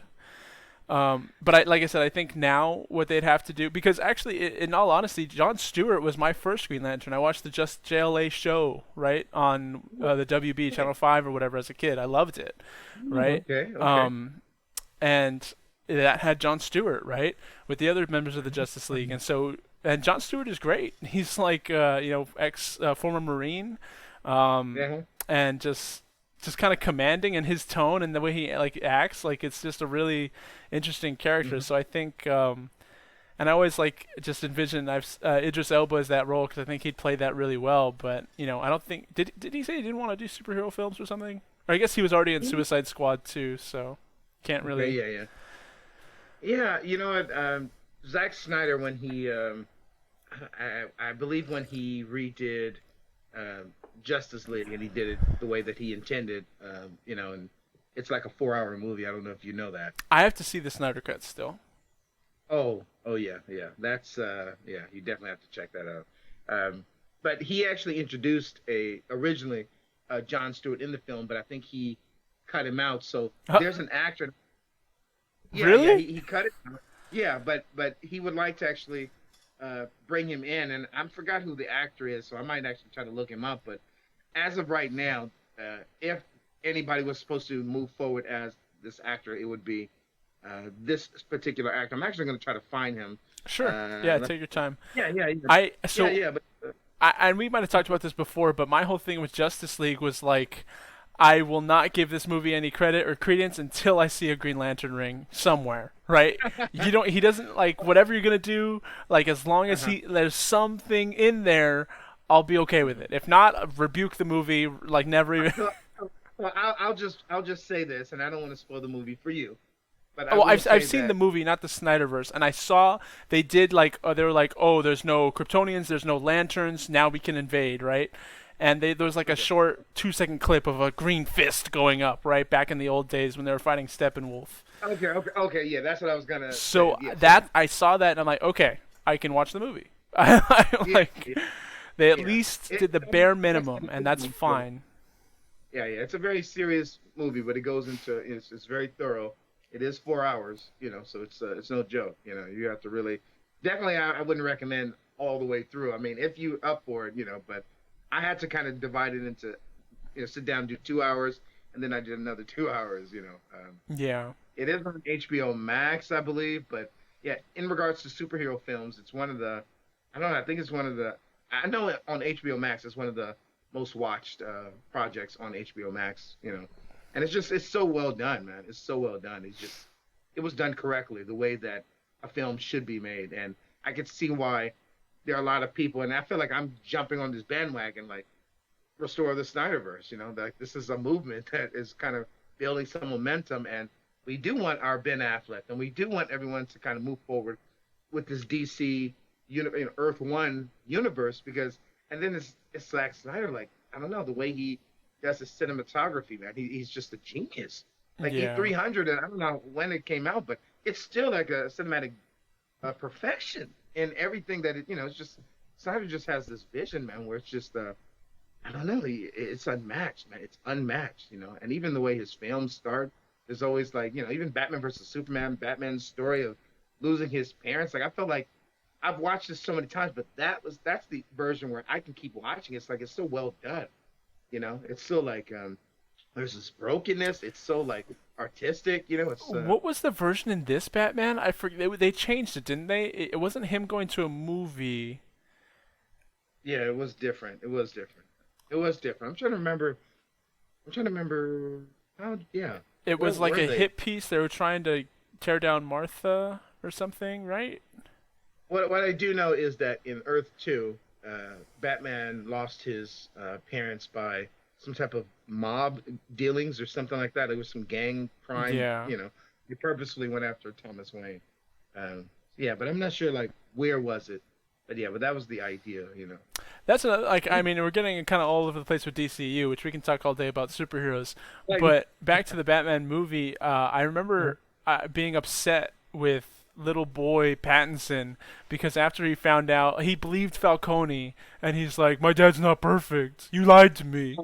And like Andy Serkis is on his deathbed. He's like, dude, no. Why would you believe that dude? He's gonna say anything you know. Like I knew your dad. So I thought that was kind of really? dumb, and I felt like he should have, instead of just brooding and like, Alfred, why'd you lie? Like he should have just like done some. I forget what happened, but someone had just like maybe it was Falcone himself, but like something happened where he should have been hunting down a criminal instead of like you know, Yeah, or yeah, maybe he just I was upset with his tone at Alfred because he had just been in the bomb, and he should have just like I yeah, hated the yeah. way he approached it. Like he was just a teenager, like, like just Yeah, pouty and dumb. that actually stood out to me as well because here you have Alfred like recovering from a bomb that was intended for you, Yep. you know. Yeah, and I remember that scene where he seemed like yeah, he seemed kind of like yeah, he was so focused on something else that he really wasn't considering that at the moment. He was like so into like, hey, why were you hiding this information from me about my parents? And I'm like, this is not the time to do that. Yeah. This is not the time to do that. It doesn't matter Yeah, what you that's the thing. It felt This is so. not the time right now. This guy almost died You from a were bomb that was driving intended there, for you. and you were like Alfred, like you were calling, and like you're such Yeah, a hurry. And then when he's on his deathbed, he's like, yeah, yeah. "What is this?" he's like,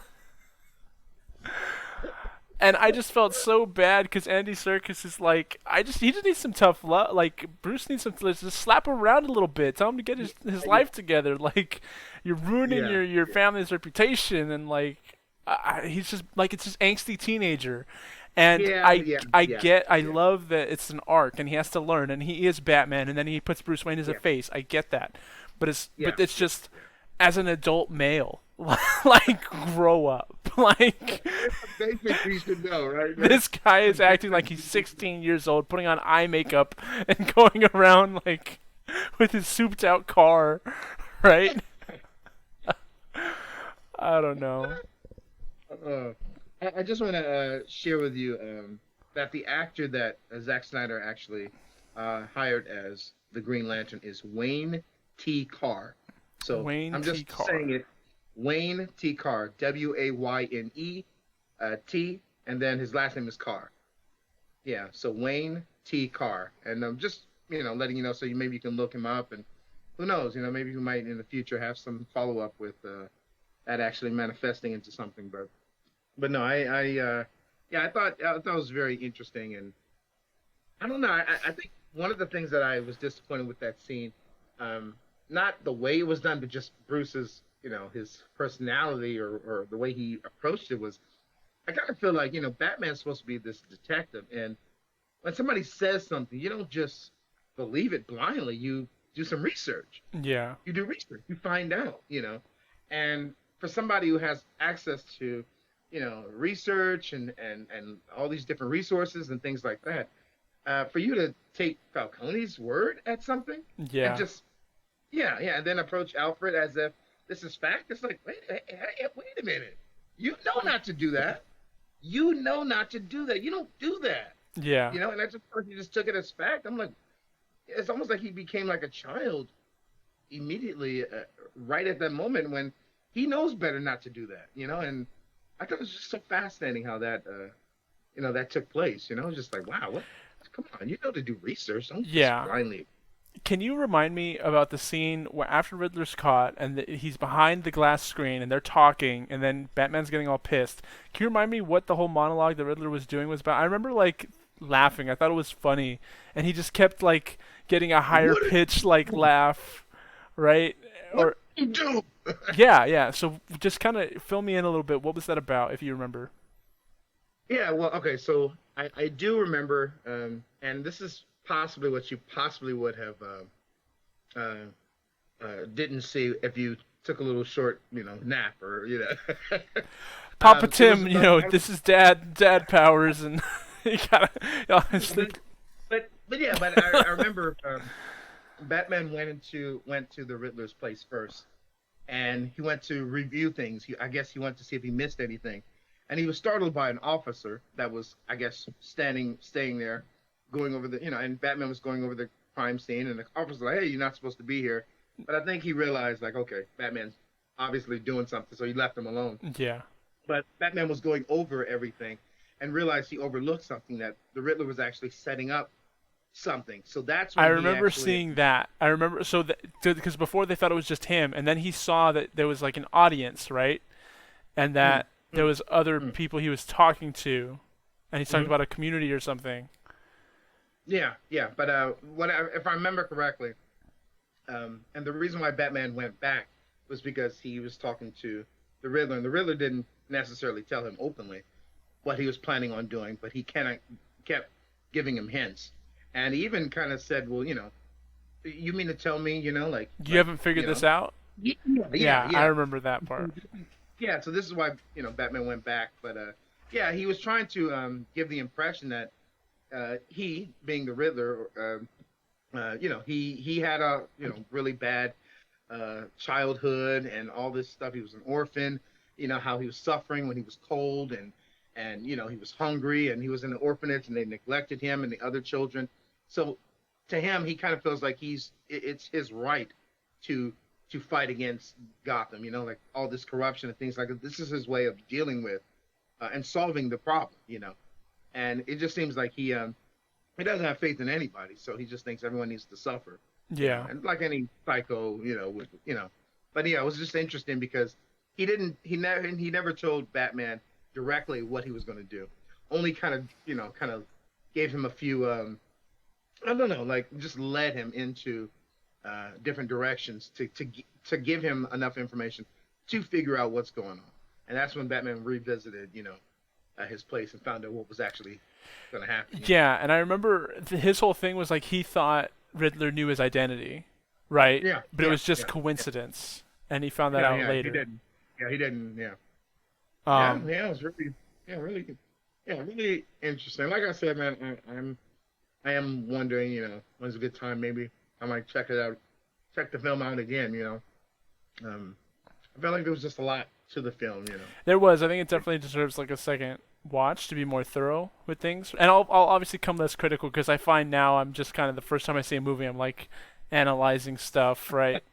Yeah, of course, of course. Maybe it doesn't deserve that type of critique, but I don't know. It was it was a Batman film. It had Batman in it. Yeah, He fought some bad yeah, guys. yeah. I know. I really enjoyed this. I just thought, man, this is so different than anything I've ever seen in regards to the Batman story, and Yeah. I enjoyed like the areas where he messed up. He obviously was messing up, or he wasn't um as sharp. And I appreciated that. What it did do, and I might have mentioned this before, but it did really make me want to play the Arkham games. I Oh I yeah, really yeah, wanted yeah. to install and just get back into that like right those like combos where you just keep going. Um, Those and games then are awesome, and man. then I'm like Riddler shouldn't be setting up like a coup and like a stage with other groups of people. He needs to be setting trophies around the map for me to collect with little puzzles. That's his job. Oh man, those Arkham games, man, those were so well done, man. Beautiful So well, games. right, right, Yeah. so well done. Man. Oh gosh, So loved it. let's talk a little bit more because we're on a roll here with like DC stuff, right? And we usually like we can talk about a lot of different superhero things, but where do you think I guess the DCEU is going? I know you said people want the Snyderverse back. I know certain characters people grew to love because it's the same concept of the Andrew Garfield Spider-Man. Everyone loves him now. Everyone wants him to reprise the role now. But it's like, where Yeah, were you when the film came out, right? yeah, yeah. I think you were the one who shared that, right? Might Did you share maybe. that with me? That okay, but or I may have seen a quote online. Yeah, and it's really interesting that you're mentioning this because I used to always wonder what happened to Andrew Garfield as well. Like I never knew what happened, Yeah. and it wasn't until more recently that I learned that, if I remember correctly, but somebody seen Andrew Garfield on I don't know if he was on a show or I don't know if he was out in on the streets, and everyone was this is after his role in the latest Spider-Man film, and everyone's like complimenting him, but I think somebody and I don't know if it was a show or I don't know if it was on the street, but they said, man, what happened, man? And, like, man, you're such a good person, like, man, you're a great Spider-Man, and we got to see. And yeah, he basically said like, yeah, where the f were you? And back in 2000, what 14? Yeah. Like, where were you? And I guess that's his way of saying like, you guys as the fans could have made this happen. You could have made this happen, and he's even mentioned like he feels that he's too old right now to Get back into be it. Spider-Man. Yeah, yeah, and I don't know how I feel about that. I feel like there's still room for both of them to have their own. But I don't know. Maybe to some extent, maybe he's right. I thought I Spider-Man as heard a young Jamie man. Foxx was gonna go reprise Electro in his own thing. I heard that's what I heard too. Yeah, I mean, if I was Disney, Marvel, it's like, hey, why not? I mean, they're making shows for everything else. Like, may as well. Everything else looks so okay. I know we just said we're talking about DC, but real quick about Marvel. Um, Hey, all let's of do it. the Let's do it. Let's do it. all like the Morbius trailer, the what else do they have going on? The Moon Knight show coming out, right? Yeah, it's coming Uh, out soon. yeah. What else are you excited about Marvel? Because that Morbius like that's really like, and I know that that's probably like Sony or I don't know how it's gonna work out, but I was like Yeah. super excited for Morbius that trailer that came out. So am I. So am I. I am trying to figure out what universe is it in because I know they've been pushing it back. I think it's pushed back like the fifth time, Yeah. almost yeah.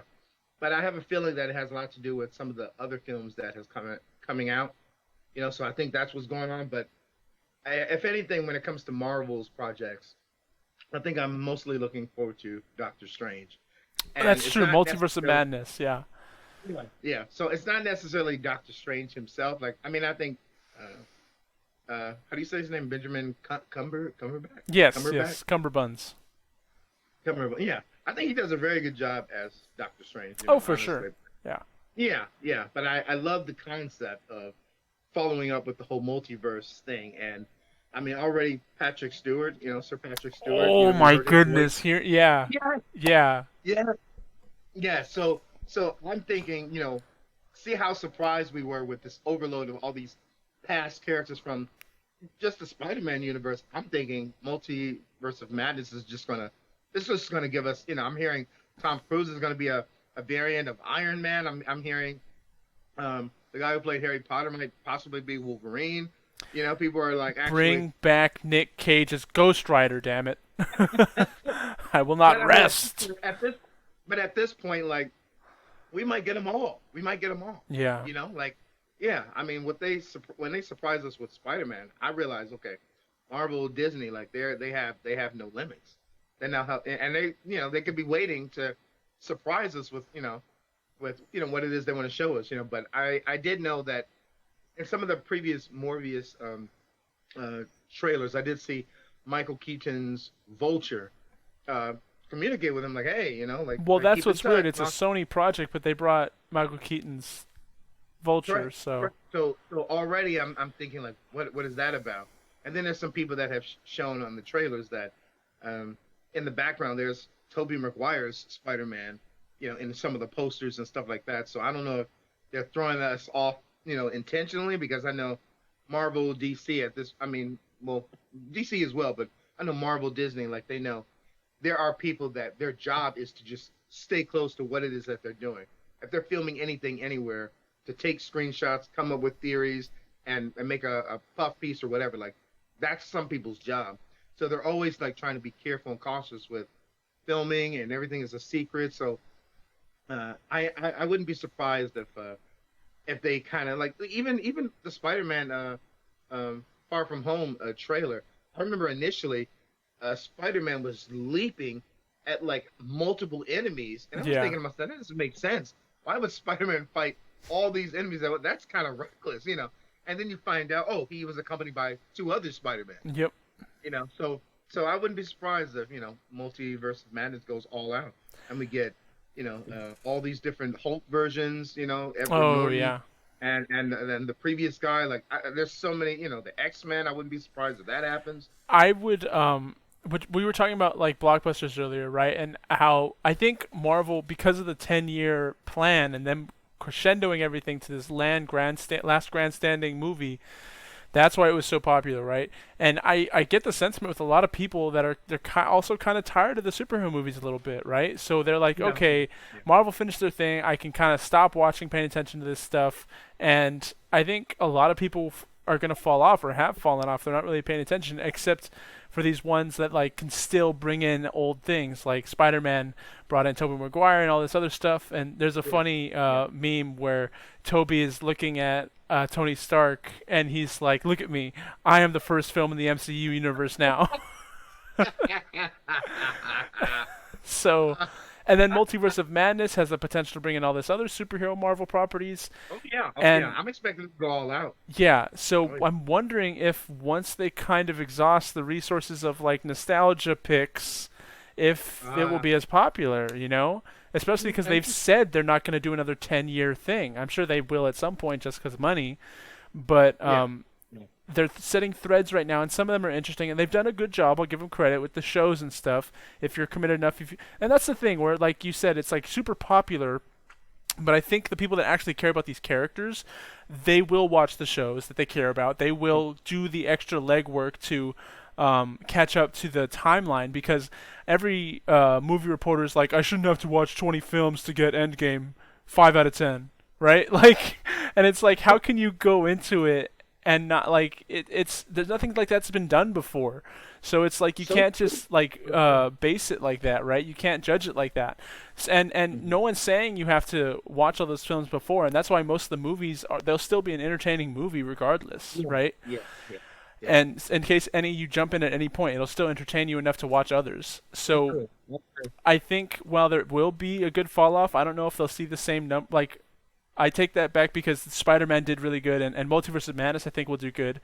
I think, like I said, once they run out of that nostalgia picks, I think the audience numbers will fall down, right? I am excited for Kang the Conqueror. I think he's going to be a great new super villain, like Yeah, the yeah, next, yeah. I not was the next thinking the same Thanos, thing. but Kang is like a super good one to put up there. And Yeah. I just know in my heart, I hope that they'll bring Ultron back at some point. I think that should be good. But uh, Mm. apart from that stuff, I know there's a couple others, but like those big tier villains, unless you're keeping up with the shows and stuff, I feel like it's just going to be more the nerd core audience, and then everyone else will hear Oh about it yeah. if it's super good and come back, right? So their Interesting. big Interesting. blockbuster potential, I think, is kind of fading with all these like references and things. And it's also interesting to think because that's so much of so many different movies now too. Space Hmm. Jam, Ready Player One, other things that are just like, look how many references we can put in a movie, right? Don't you feel good? Yeah. Like it's not really like telling a good story and getting genuine entertainment. It's banking off the fact that you see something you liked before and like, oh, look at that, right? Mm. Um, Same thing with Wreck Mm. It Ralph breaks the internet or whatever. All these other things, right? And it's kind of it kind of sucks that that's where it's going. I mean, it's good to see, and it gives like especially the Spider-Man one, right? It's just because it's been so long, right? It's such a callback, and it feels like right in your heart to see them all on screen together. Yeah. Yeah. So it gives. That's so Go ahead. interesting. Yeah, I didn't think about that. I didn't think about that. I will say that as somebody that's up to date on his Marvel TV shows and movies, Really, uh, Hawkeye and yeah, yeah, everything. yeah. Oh yeah, man. I knocked that out. Yeah, yeah. I Every week, man. I I gotta just catch up. really, yeah, man. Yeah, I actually enjoyed the very last episode. I'll just say that I I really think enjoyed the we've last. talked about it before. I knew heard what was happening, and that's why me and the wife were watching Daredevil and all that stuff. So Gotcha. Oh, okay, perfect, perfect. Yeah, but I don't know. I will say that one of the things that I thought was very interesting, just kind of initially with the Marvel Cinematic Universe, is it was pointing to Thanos and the Infinity Gauntlet and the gems, and so I thought, wow, this is intriguing. There was always like a great story happening, but in the background, that was always what was being teased, and it was always bringing us back to that in a Thor film, in a Captain America film, in an Avengers film. It was always that was what everything was pointing at, and then finally, we got our Avenger movies that really just kind of let us have it and explain. Okay, this is what these 10 years have culminated to is Thanos is finally here, and this is and so I thought, okay, man, this is nice. And after we got Endgame, I thought, okay, well, I don't know what the situation is with, you know, um, you know, the Captain America actor, Chris, Evans. yeah, Chris Evans, yeah, and and even Robert Downey Jr. Like, I don't know if their contracts are over. I don't know if it's like, hey, we're expecting to come back, but they're just on break, and I know Tom Holland, for example, is after I guess his third film, which just he finally is done, and and all that. Like, I know his contract is like, as of right now, it's over, and he even joked with on, I don't know what show I was watching, but he was saying like, well, while you're under contract, like for him, he can't go and do extreme sports and certain things. He can't hurt himself, So one of the first things he did was he went like snowboarding, and he actually broke his nose, and he's like calling Zendaya, laughing, like like showing her he had blood, and because he wasn't able to do that before. Yeah. He wasn't able to do that, part of me, I'm thinking like, man, like it almost kind of like I could see why an actor was like, you know what, like, yeah, I appreciate the money, I appreciate the fame, but I need to take a serious break Yeah. if I'm going to even think about coming back. And so, but I am considering that as well. It's like, is there a way to, like, I don't know, all these characters that we kind of grew up with the last 10 years and all these different films, like, yeah, I'm not sure if Marvel's going to be able to match that. Like there's only one Captain America, there's only one Iron Man, there's only one. And Yeah. so I know we have our Shang-Chi, and we still have our other characters, but new characters, old characters. But yeah, I'm just wondering, what does the future look like? Because for me, like, of course, I'm gonna go see all these films regardless, but I can't say if the anticipation is as strong as it was when we were leading up to Thanos. You know what I'm saying? And Yeah, and one of the things you were alluding to, like, in regards to like the method of trying to, win an audience over, like, hey, nostalgia, and hey, like I even thought about like Capcom when it came to like revisiting the Resident Evil Yeah, game, like giving us the Resident Evil 2 remake, like pure genius, it's wonderful. I love the retake of it, and definitely, probably in a month or two I'm going to revisit playing that game, and then they gave us part three, and then the idea, to my understanding, is like they're going forward with the stories with seven and eight,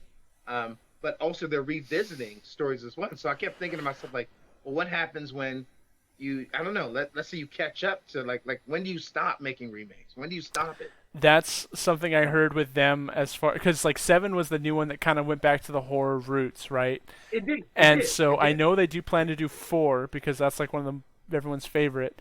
But as far as five and six, that's kind of where it went off on a different tangent. So it'd be difficult for Yeah, them to add this horror implement into this. I've heard they're maybe just gonna reboot them, right? I've I've heard heard, that too. I've yeah. heard part one that being hinted that they're gonna do part one all over again. I'm like, You talking about part one uh, or part five and six? one, Oh and it's wow. already been redone once. This is like when GameCube came out, and it was really well done. And then they kind of just, had that out. But I don't know. I just kept thinking, but I'm just thinking about what you're talking about in regards to like Marvel, Disney with their methods. Like, yeah, I wonder how long is this approach going to last in regards to appealing to fans, or is it always going to be something that, for those of us in the nerd community, like we're always going to be like, whoa, Yeah. oh, they're bringing back so and so, and Kevin Feige and the team, I just know, like, obviously they know to plan ahead, they have long term, because these contracts, I don't know how long they were, but I mean, pretty much having these guys committed to for this long, obviously they know to commit these guys, for the long run. They already have all these plans set up, so Yeah. you know, yeah, yeah. And I even thought it was so cool how, before I think Endgame came out, we had our first.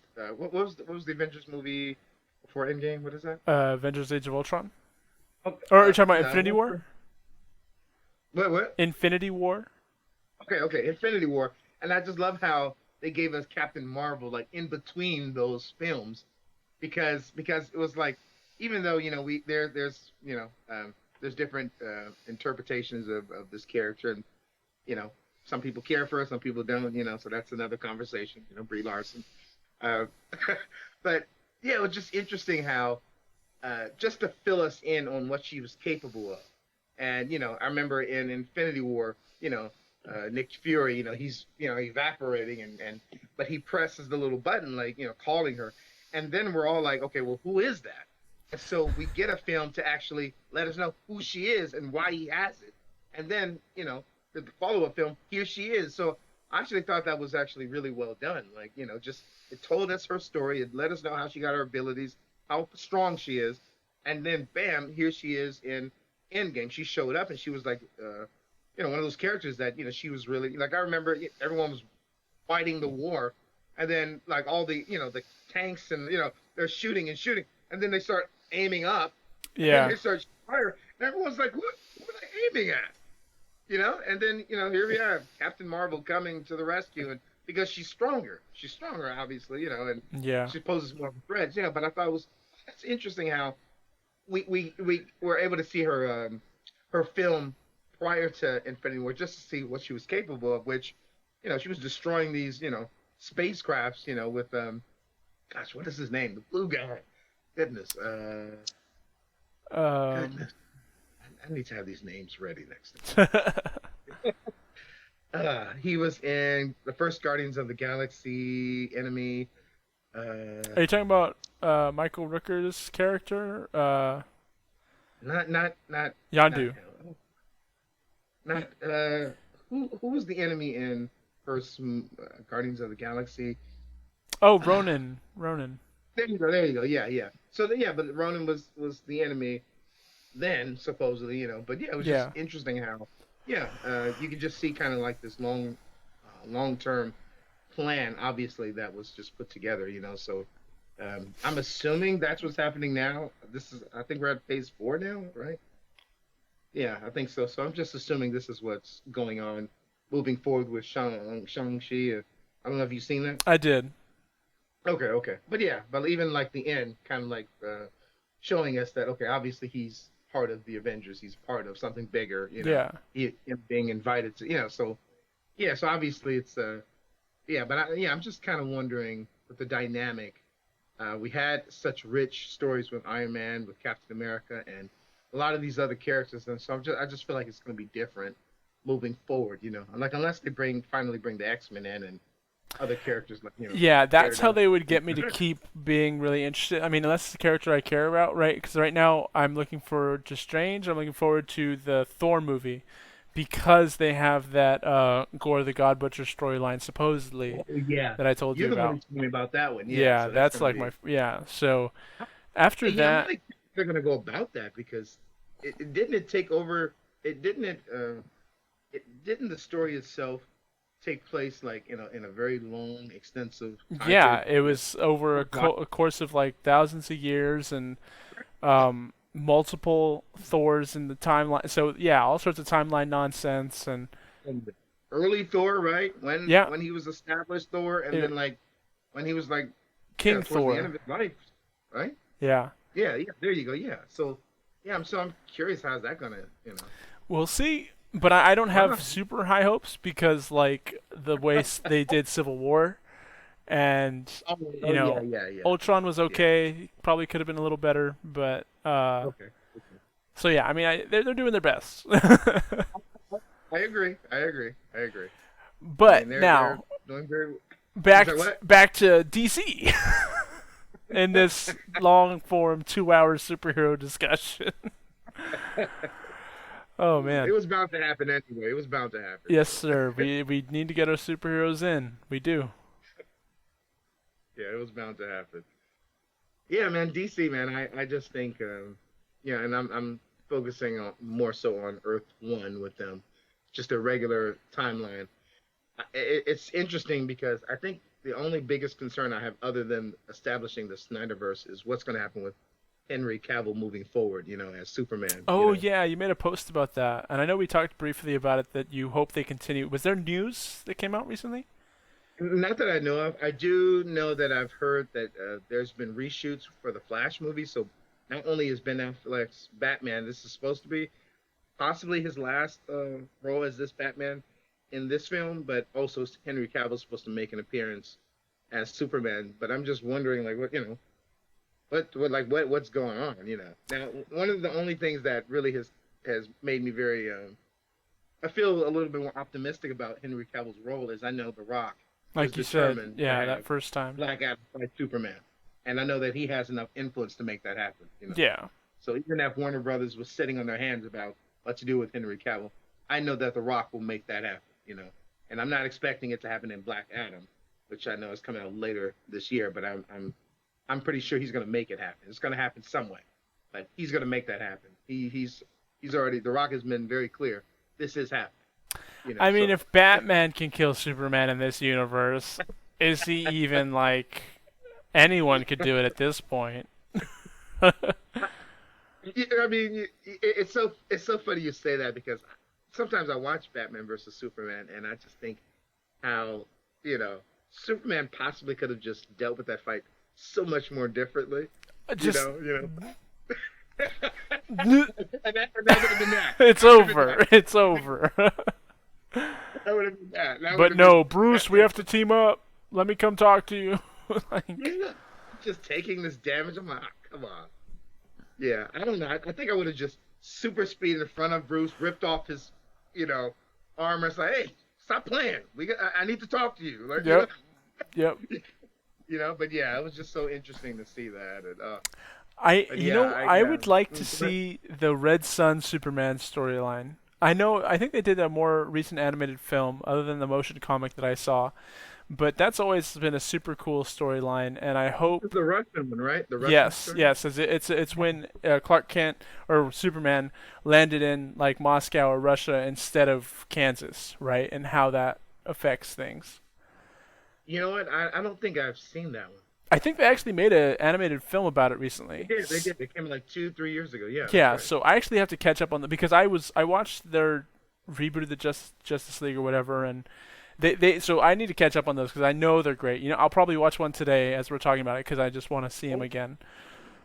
But yeah, it's yes. What I find fascinating about these uh, DC movies, cartoon movies, is that um, a lot of these stories they don't actually connect together. They're like their own story, yeah, and but for some reason they work.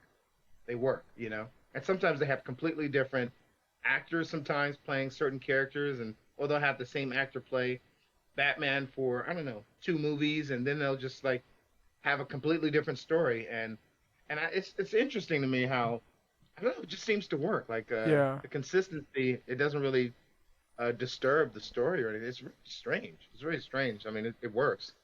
So yeah, like I said, it just kind of reinforces my thoughts about the fact that DC is just dominating when it comes to the cartoon movies. Like they're really knocking those out. They always have new ones coming out, and sometimes they just retell other stories. Like they yeah, did Batman Year One. They've done Superman Man of Tomorrow. This is like Superman transitioning to Superman. Like they yeah. just really, they I don't really I don't know how the comic book companies themselves and distribution sales are doing as far as like who's winning that race. But as far Oh as yeah, like that's a good I, question. I think video games, shows, and even like you said, movies, like animated movies, DC has had the lead for years now, Oh, right? absolutely, Um, absolutely, Marvel took absolutely. forever to get some good. Well, I mean, I know. I mean, I like some of the Marvel shows, but as far as the Netflix ones, those is when it first started getting good with live action shows. Yeah, Um, yeah. Animated shows, I think there's some that can compete. Like I liked some of the Marvel stuff, but as far as like they have the MCU though, right? Which is like top tier, top dollar stuff, right? That's always gonna Oh, keep oh them. yeah, oh yeah. It's gonna keep That's the the bread and lights butter on right for a there. couple years. Like, Absolutely, absolutely. Oh yeah, oh yeah. Yeah, no, it's just I don't know. I just feel like Marvel has really demonstrated that we can trust them with these characters, and as we move forward, even if they make adjustments, they make it work. yeah, Um, yeah, yeah. Just DC, I just feel like you look at Aquaman and you think to yourself, where are the other characters? Like, do they exist? I don't know. In the Marvel Cinematic Universe, we don't get as many. I feel like they're just now introducing um, two main characters in one film. Um, but I know before, like they always kind of, and I always thought it was kind of weird. Like Captain America would have like some crazy event happening, and it's like I don't know, where's everybody? I yeah. mean, of course, it's not their film, and They're but yeah, busy, James. They realistically, got other stuff going well, yeah, on. well, yeah, yeah. I've seen some internet memes of what other superheroes are doing when it's not their movie, and they're just sitting there watching Netflix or Yeah. you know. Yeah, but I just think it's I don't know. I just if anything, I would love to see something happening. I would love to see, oh, so and so I'm across the galaxy handling this, and this is why I can't be there or something. But I don't know. I just feel like with the Marvel Cinematic Universe, they do a really good job with convincing you that those other Avengers are in this world. They're just somewhere else, Yeah. you know. But with the DC, I don't know. It's almost like I don't know, and I don't know if you've been keeping up with all of the DC films. I know you have. I've And at missed one some. point, I you haven't yeah, seen you mentioned Aquaman. I saw Shazam with okay, you. I just saw okay, Batman. okay, What okay, else? okay. And you haven't seen Zack Snyder Justice League. No. Okay, but you've seen the first Justice League, Yeah. Josh Whedon. Okay, okay, yeah. But I just feel like with their films, some of them are pretty good. I saw Suicide Definitely Squad, darker. unfortunately. You said what? I saw Suicide Squad, unfortunately. The first one or the second one? Yes, both. You said unfortunate. Yeah, I have a lot of mixed feelings about both those films. If anything, I feel like I enjoyed the first one a little bit better if I had to choose between the two. And Yeah. because I really like Will Smith's character, I really felt like his Deadshot character really balanced the team. Yeah. yeah, I appreciated how he, and I would love for him to come back, but I kind of feel like James Gunn when it came to his DC stuff, he just goes a little extreme in my opinion. It's just that's a No, for lot. It's a lot for for him. sure. Did you ever play the Avengers game that came out like a year or two ago? Avengers I game. think it was just called I'm the trying to remember. Avengers, and it was like Is character this from action. Square Enix? Yes, You know what? No, you no. I, skipped I it. thought about. You said what? You skipped it. Yeah, yeah. Is it? I mean, is it something you would I mean, I recommend or? haven't picked it up for a while since I got it. I remember when I was playing it, I had a lot of fun. It's like just going through the campaign. It's really fun. The system they made, the combat's really, really good. It makes you feel like you're that character, which is like kind of Oh, essential to it, okay. right? So that's really cool. My computer couldn't run it very well, so it like graphics were here and there, and it was what it was. Plus, it's a giant file; it takes up a lot of space. So I ended up, I think, just deleting it because they said they were going to announce other thing, and I think Black Panther's in there now, and Kate Bishop. So I'll probably revisit it sometime soon just to play as those characters. Oh, And I think nice. Yeah. Spider-Man is actually in that game, but PlayStation exclusive. Yeah, yeah, yeah. I So heard about it's that. it's really fun because you level up these characters and you get to choose different how you want your Hulk ground pound to do more damage. Like you can each character is different the way you build it, right? Oh, interesting. So it was Like a an lot of RPG fun. kind of. A little bit, yeah. Okay. It was a lot of Interesting. fun as far as the actual combat and customization for the character move sets and stuff. Uh, Ah, interesting. Yeah, I was just wondering if I you had mean, played it. It wasn't the best game. I know not many people liked it, but I think there was something there for like true people that like the characters, and okay, also for like just an entertaining beat 'em up type game. okay, okay. Yeah, that's interesting because I know of only one other person, female actually, a friend of mine that is a gamer and a pretty committed gamer, but she kind of she kind of approached the game the same way you did, because I think when it first came out, she got it and for a PlayStation, but yeah, it sounded like she enjoyed it initially and then kind of, So Yeah. to me, that's not really saying a lot. No, I you know, get I, you. I mean, yeah, I mean, there's probably very committed gamers that they're all in, but I don't know. I mean, maybe if it it's like cheaper down the line, Yeah. 15, No, 20 bucks, maybe I'll say, you know what, let me check it out now. I'm not saying to buy it or anything. I'm just curious if you had played it because it was fun for what I did. But yeah. Okay, okay. Oh, that's cool. That's cool. So Wow, wow. DC EU has Black Adam coming out. That's like their biggest thing that was announced recently with Super Bowl, right? Yeah, yeah, yeah. So to my understanding, the recent change that happened was we were initially going to have the Flash and I believe Aquaman later this year, but now we're going to have both those films sometime early next year. And what moved up was actually Shazam and Black Shazam Adam. 2. So yeah, so Shazam I think is December 2, yeah, and yeah, so I'm definitely looking forward to that. Shazam's always how comical it was and humorous, and so I'm Yeah. pretty sure there'll be a lot of that. I think Zachary Levi does a really good job with No, his for sure. character. Yeah, yeah, but yeah, I'm intrigued by The Rock being Black Adam because I know he's been wanting to play this character for a while, and he's been talking about it for ever since DC announced that they would, give him this role, and it's been more than I don't know 5, 6 years ago. He was talking about it. So, They were saving up I'm money to pay him. man, I'm telling you something, you know. And maybe they were just waiting to knock out these other films before they, finally did his. But yeah, yeah, I'm looking forward to a lot of these DC films, man. Yeah, and then I think we're gonna be getting I don't know if it's not Batgirl, but I don't know if it's Batgirl or because I know the Flash film is actually going to introduce quite a bit of characters. Yeah. So we're going to see a lot of. I don't know what the idea behind that is, but I know that since Marvel has introduced the multiverse and all that, if DC wanted to introduce anything related to that, Flash would be the character that they would use to. So I'm just wondering what direction they're going to go with. Already we're getting Michael Keaton's Batman from the Tim Burton almost what 30 years ago or so. So that's so I'm already thinking like, okay, well, how is this going to go moving forward? like, what's going to happen to the Ben Affleck Batman? What's going to be the excuse? Are we going to get the Flash is going to use Michael Keaton's Batman moving forward? You know, because I know Michael Keaton's always been um, passionate about the fact that he was Batman. You know, Yeah. he's always been very. In fact, Tom Holland joked about on set Michael Keaton when he was, the Vulture and we were doing fight scenes. He would always whisper to him, "I'm Batman." And whisper to, So I love the fact that yeah, Michael Keaton. He seems like he's still very I don't know, healthy enough to take on this character. Yeah, I loved one of my favorite Batman films is with Jack Nicholson Joker.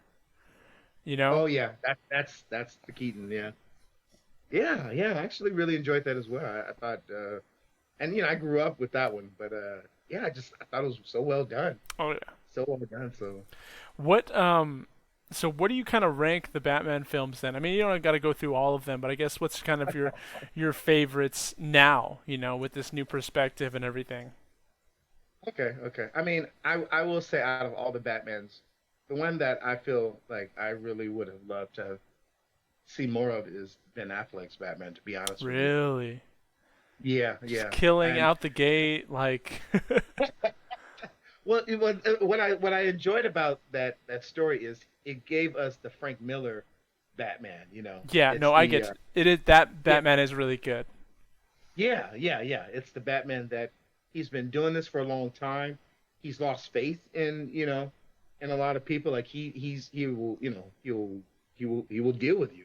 He will deal with you. Like no more saving time and arresting and I love how, you know, in that universe, Superman gave him back that hope, after Superman died. And I just love how in that film, like early on, he's like perceiving Superman as the villain and preparing for 2 years to take him down, and realize that he's not the enemy. And I love that fight scene where they're fighting Doomsday, and like, who knows how that would have worked if Wonder Woman didn't come and help them, because Batman couldn't have, And it's so crazy because I love Batman so much. I enjoy Superman also, but during that fight, it's like I'm looking at that Batman with one whack from Doomsday. just one little whack. Yeah. One. Not two or three, just one. And I mean, he would be obliterated. He would be obliterated. Yeah. And I just thought to myself how even when Doomsday was letting off some type of massive radiation, and Superman's blocking it, and Wonder Woman's blocking it, and Batman had to like get behind concrete, from a distance. And I just thought, like, man, you are not prepared for this. You are not prepared for this. Yeah. You know. And I just thought, it was nice that he had some weapons on the side to kind of help and assist. But I was like, man, like you were. I think one of the best scenes I loved about that whole fight scene was, you know, Wonder Woman's fighting Doomsday, and he's, going back and forth with her, and he hits her like super hard, and she's flying, flying, flying, and flying, all the way back. And then you see like the camera's on her face, and she gets up and she like smiles, and she just runs. And I'm like, what is this? Yeah. You you smiled at this, Yeah. and she was like, hey, and I just thought that this woman's tough. But yeah, but yeah, Ben Affleck's Batman to me, I just thought, man, I would have loved to have seen an individual like story for him, and I think the idea was Deathstroke, to take on Deathstroke, and that would have been just a, but yeah, yeah, I mean, Michael Keaton, I feel like for every Batman, every actor brought something Oh yeah. to that character that, yeah, yeah, yeah. I mean, obviously, I feel like, the Pattinson Batman, I don't know if I want to say he's my best, but he's definitely up there now because I've always enjoyed Robert Pattinson as a Batman, but I loved how his version was still immature. Like, I feel like there's something I appreciate about that. It's the same thing with the James Bond we have. I forgot the guy's name. Yeah, Daniel Craig. yeah, yeah, yeah. So the first one, Casino Royale, like, I remember watching it, and he was not smooth and suave like how James Bond is supposed to be. Like, he was reckless, he was messy. He's like, Yeah. he was. Yeah. Yeah, but what I'm saying is, I liked it.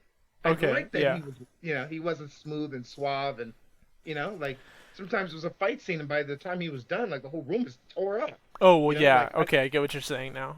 yeah. So I appreciate about that about Pattinson's Batman. I feel like he's still on the rough side, and yeah, but Ben Affleck's Batman, especially in Batman versus Superman, fighting all those guys and how he handled their weapons before the fight even started, and oh man, I just thought, wow, What I this guy's a nightmare. Yeah, and we've talked about it before, but as far as like Ben Affleck's Batman, there was the one part I think in Justice League where Flash is freaking out that first time. He's like, "I can't save everybody, I can't do it," and he just looks at him and tells him to calm down, and just save one, right? Just save one person, and then do it again. I'm like, that's the Batman moment. That is what Batman would do. He would lead the Yeah, team, and he would yeah, break yeah, it down like that and help him out, and yeah. that's when it really That was amazing. because I was super. I didn't know too much about. I forget the name, but that version of Batman, right? That it's referencing in Batfleck, and I was just like, oh, he's killing people. I don't like it. Like, um, Yeah, a lot of people were like, but it took me to yeah, then like, no, that's something Batman would do, right? And then the same thing with Battinson. There was that moment where he looked at the kid, and it's like you can just feel that pain, and that's the character. yeah, So I yeah, love when you can feel the genuine feelings of the character, and they get that right, right? That's when I yeah, trust that version, and I'm like, okay, I can see what else you can do. I can hear your take, as long as I know you understand at least part of the character, right? yeah, yeah, yeah. Um, Wow. I mean, you don't gotta. You know my stance on it, right? Ice Age, and it's Batman and Robin, I think, right? That's what it's called. That movie. Yeah. Yeah, so that's the top, and everything Oh, else is just getting scraps for a good Batman movie. oh my gosh. Yeah, I have to say, in regards to the Batman, at least voice, Kevin Conroy, Oh as yeah, we alluded to, he's been interviewed countless times over the years, and everyone has just admitted that everyone thinks of his voice when we think of actual like the Batman yep, character. We think of his voice, and it's just he's just done such a wonderful job with being this character, and I think Warner Brothers at one point allowed him to play a version of Batman that was sort of corrupted in like one of the CW shows or something like that, and really. yeah, it was really interesting, and he's never been built for that kind of acting, but they just gave that role to him, and it was kind of like a version of Batman where yeah he was corrupt, like he was he was a version of Batman that sort of he went too far and he started killing people, and he couldn't make make that distinction between right and wrong as well, so it was really interesting that they kind of allowed him to Was he step Thomas into that. Wayne? I know I Flashpoint in that don't movie. believe he was. I don't believe he was. You're talking about Thomas Wayne? Yeah, Mm, because okay. you've seen Flashpoint, right? Flash's Yeah, movie. yeah, you're Yeah, familiar so with it. in that, Yeah. like that was one of my That favorite story is representations of crazy. Batman That story is too. insane. That Right? is insane. Yeah. Yeah. Yeah. Using guns and everything. I'm like, what is Just happening here? drinking and then like shooting and I'm like, what is this? yeah, the man is in Yeah, pain. He's not yeah. taking it well. It's some of us have actually, thought it would be nice to see. I believe his name is uh, Jeffrey Dean Morgan, who plays Negan. He actually Oh played my Thomas gosh. and the Zack Snyder. Yeah, I actually would have loved to have seen like a version, even if it wasn't an entire film with him, but just I would have loved to have seen him play a character like You that. just want to see him have a bat in his hands again. Lucille, Yeah, yeah. Oh, yeah. Negan's a bad character. He was bad. It's Kevin Conroy. It kind of reminds me of like it's a name you know or something you know Batman with, right? They're synonymous to the character and to Yes, the voice actor. yes. Same thing as the dude that voices Optimus Prime, right?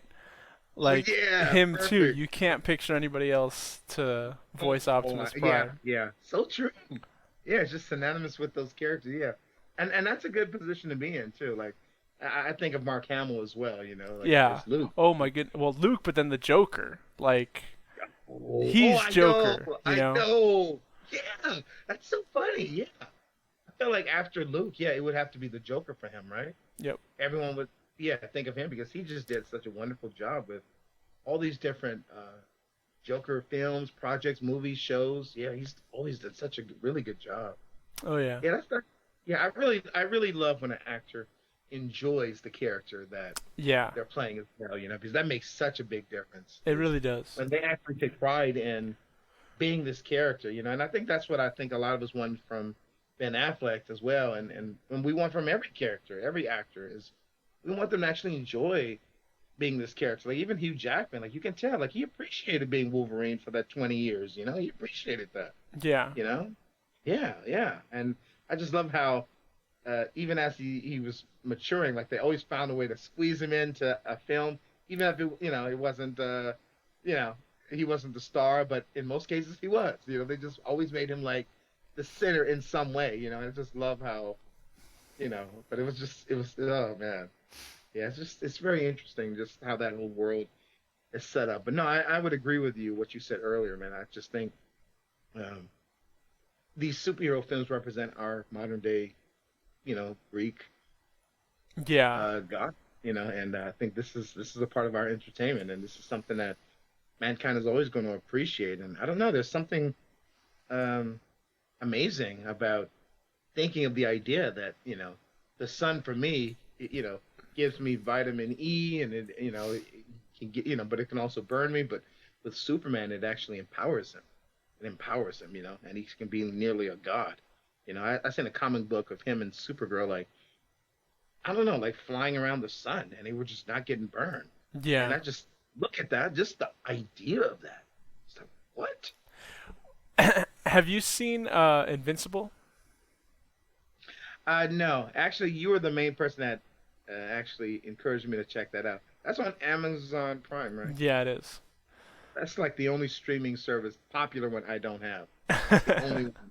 Yeah, I'm actually tempted to just they probably have like a trial or something, right? Or Yeah, something yeah, like there's got to be a trial. that. Yeah, But knock it out or yeah, that one's super good. There's another show called The Boys that I recommended to you, also on Amazon Prime, and they're okay. both kind of they're different stories, but it's the same like concept of like there's an evil Superman, Yeah, yeah. and it's funny because there was all these memes and articles about Jeff Bezos like being like Lex Luthor, and he's like saying there's no correlation with him and having two shows about Superman being super evil, like.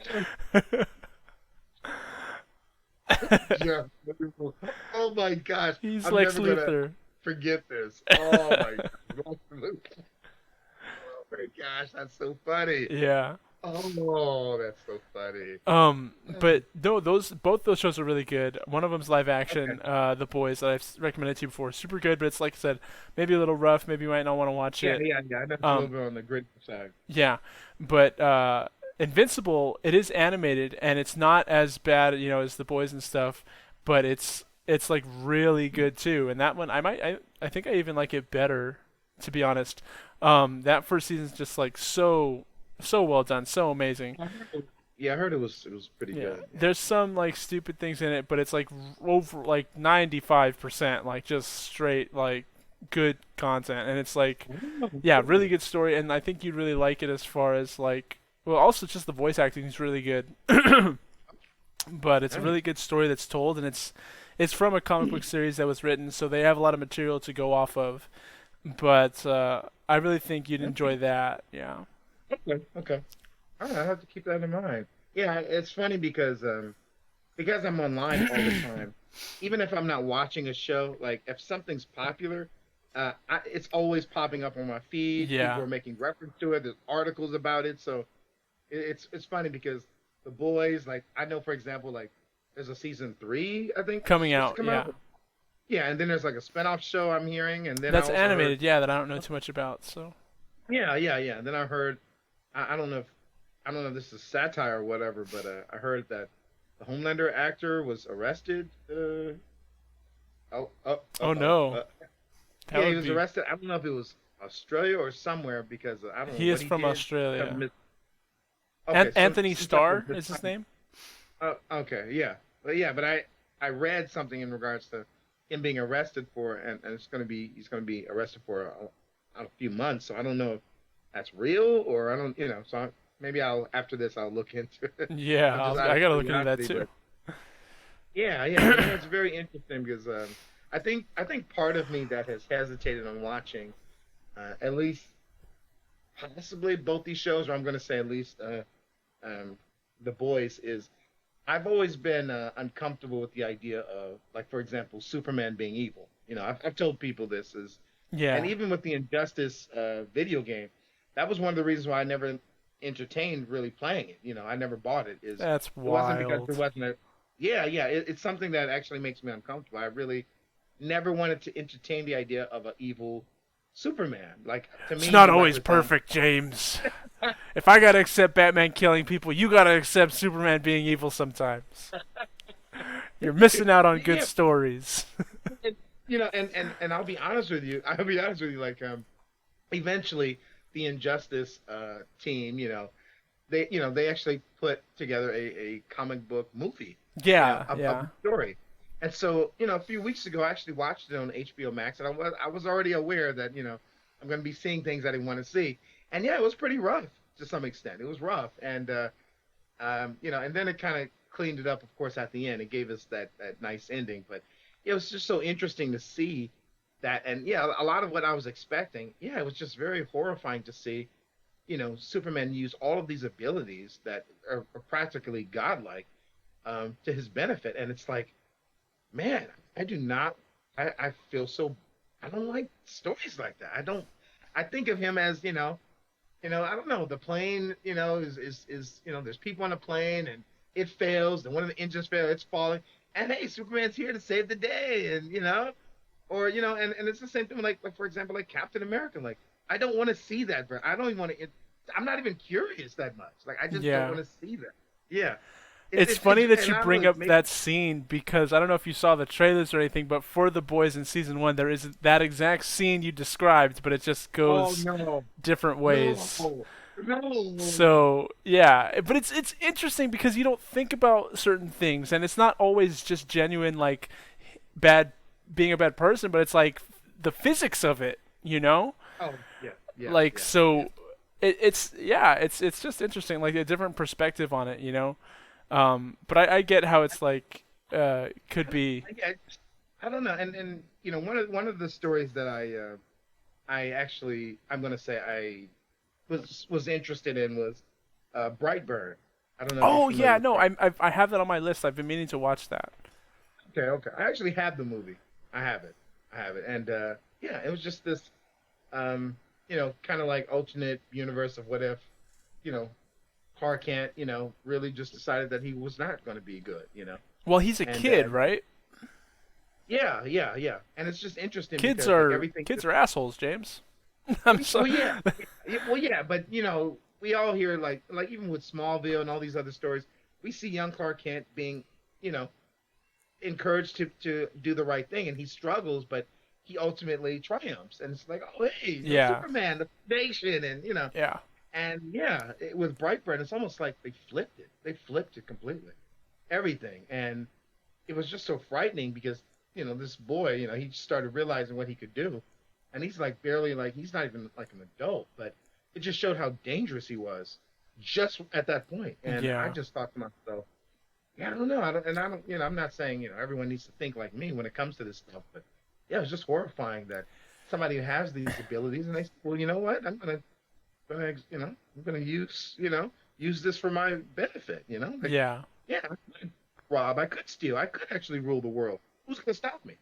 I can go in space, I can go underwater, I don't need to breathe. yeah, I'm limit, my strength is limitless. If I focus more, I can get stronger. Let me rule the world. Like, who's gonna stop me? yeah. Who's gonna? It's like, yeah. So to me, it's like it's horrifying to but Well, yeah. So that's the when point. Like that's and it's so interesting to hear your perspective because that's your hero, that's your guy, that's your favorite superhero, and to see it turned and manipulated to something you don't want, it turns. The story is no longer about this person. I mean, it could be, but it's more so about everyone who has to live around that, you know. And I think Batman vs Superman talked about it to a much lesser extent, not as extreme, and it was more propagandized than because Superman's Yeah, still yeah, Superman, right? But that was yeah, everyone's, and that's been Lex Luthor's motive from the gate, right? Like out the gate, just yeah. that That's so like he true. is That's so true. evil and he can do all these things, and he's afraid to let go of control to this thing that they just have to trust, you know? Yeah, And yeah, it's very representative of us today. Like, no, we don't want to give up control to something like that because we don't know if we can trust it. And yeah, humans are so yeah, inclined to distrust and not giving that trust to anybody. And it says a lot for us in a lot of different facets other than just the superhero stuff. You know, just the yeah, human yeah. experience of not wanting to give control or give up your control of your own life to something else that's out of out of your hands. The Mm-hmm. whole comparison of Superman to like a Christ-like figure, it happens everywhere. It happens a lot, and even in Batman vs Superman the movie, there's a scene where he's like, Yeah, yeah. right, he's reaching There out. was multiple scenes of like a Messiah type. Yeah, so There was that's the whole multiple. goal Yeah, of that, right? yeah, yeah, But as far yeah, as these movies, it's so interesting because, like I said, it's not. They're now the antagonist. They're not the yeah, protagonist yeah, anymore. You know, yeah, yeah, and so yeah. it turns from a nice happy film like everything's utopian, everything's perfect, he's morally perfect, to Yeah, something yeah, that's like a horror film because it quickly yeah, switches the flip of a yeah. switch, and if you can stomach them, obviously what you can do what you got to do, but You know what? I Maybe down the line, if I sit down and I watch them with you, then maybe I can, yeah, you because know. I want to see those live reactions of just and maybe it's just me like, oh, I want to see James just his favorite hero like just turn on him and Like, throwing something at the TV, like, because I know you get so like outlandish with your reactions, you're gonna be like, no, no, not you, Superman, and I'm just you, you, like, you, yes. yes, Jim, turn to the dark side of the force.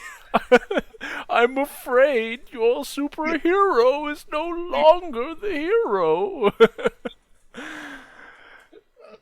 One of the things I thought was really interesting about the Batman versus Superman concept, and this is like early on, is going. It went back to the Man of Steel perspective, but it didn't really show Superman was fighting Zod because he was trying to stop him.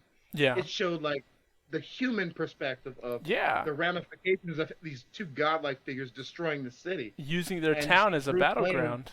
Yeah, and you see this Bruce Wayne running around trying to, he obviously can't be Batman in broad daylight right now, and he's trying to do what he can just like figure out like what the heck is going on here, and he's losing somebody in one of the, and it's so interesting how you remember like Superman and Zod fighting in a building on Man of Steel and them destroying a certain specific building, and then from the Batman versus Superman perspective, like Bruce Wayne owned that building. He had somebody he was talking to at that time, and the building collapsed and killed the guy.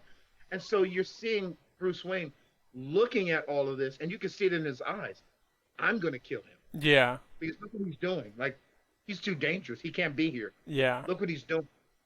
And according to the movie, for like 2 years he was preparing to kill Superman, and he came up with his plan, and so I thought that was very interesting because it made me, I don't know, like it made me think to myself because when you watch Man of Steel, automatically I think a lot of us we think, oh man, what if I was Superman? What if I had to stop this guy? But when you're looking from a human perspective, that you're vulnerable, you can be destroyed and disintegrated by this guy yeah, just by him looking at you around. Like you're nothing. You're nothing. You're just like a pack of meat yeah. compared to so it really changed my perspective as well, like man, these guys are like gods. Yeah, and so the one it's two different perspectives from Invincible and The Boys, and I won't spoil Invincible Okay. too much because I think you'd actually watch that one and it's better, and Yeah, yeah, I yeah, like that that one one better I in think general. I'm sitting for it, yeah. Plus J.K. Simmons, I mean, love that guy, love the voice actor. J. Jonah Jameson does a great Oh Superman. yeah, yeah, oh yeah, he's Um, wonderful, he's like, but so in The Boys, it's about because you just said the motives, right, and this person that can do whatever they want for their own, but it's not even about wanting to kill people or anything. It's about like how they're being raised, right? This version hasn't had any like genuine uh like mother father any relationship like that, and it's so it really is akin to like showing that like that's so much of it, right? And he's so Hmm. messed up in the head because of all that that he is entitled, he is all these other things, right? But he plays the part really well like an actor would, Really, you know. really. Yeah. So that perspective's pretty unique, I think. It was interesting. Hmm. I Wow, think that's maybe really it might be yeah. worth showing you some clips from the show just to get like the good bits and then skipping over kind of the other menial stuff that isn't really important. I'll think about that, I'd be but open to that. Yeah, yeah, I'd be open to that. I'd check out anything you send to me. okay. Yeah, but I Yeah, do want to be there to see like your live reaction to some of this stuff. And I know there is a way I can maybe play it on here and show it up and we can both be on call.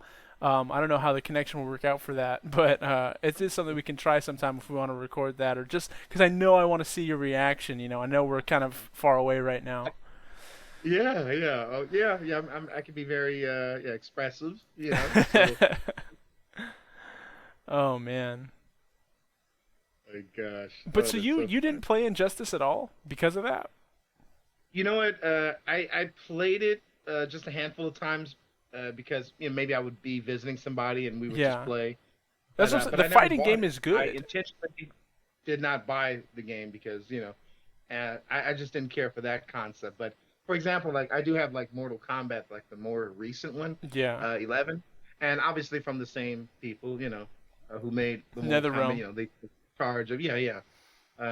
So yeah, I mean, but yeah, and I see some of the things that they were doing in the you know in the games and stuff like that, and I still like the voice actors as well. They brought back Kevin Conroy and a lot of these other actors that played these characters, obviously. So Yeah.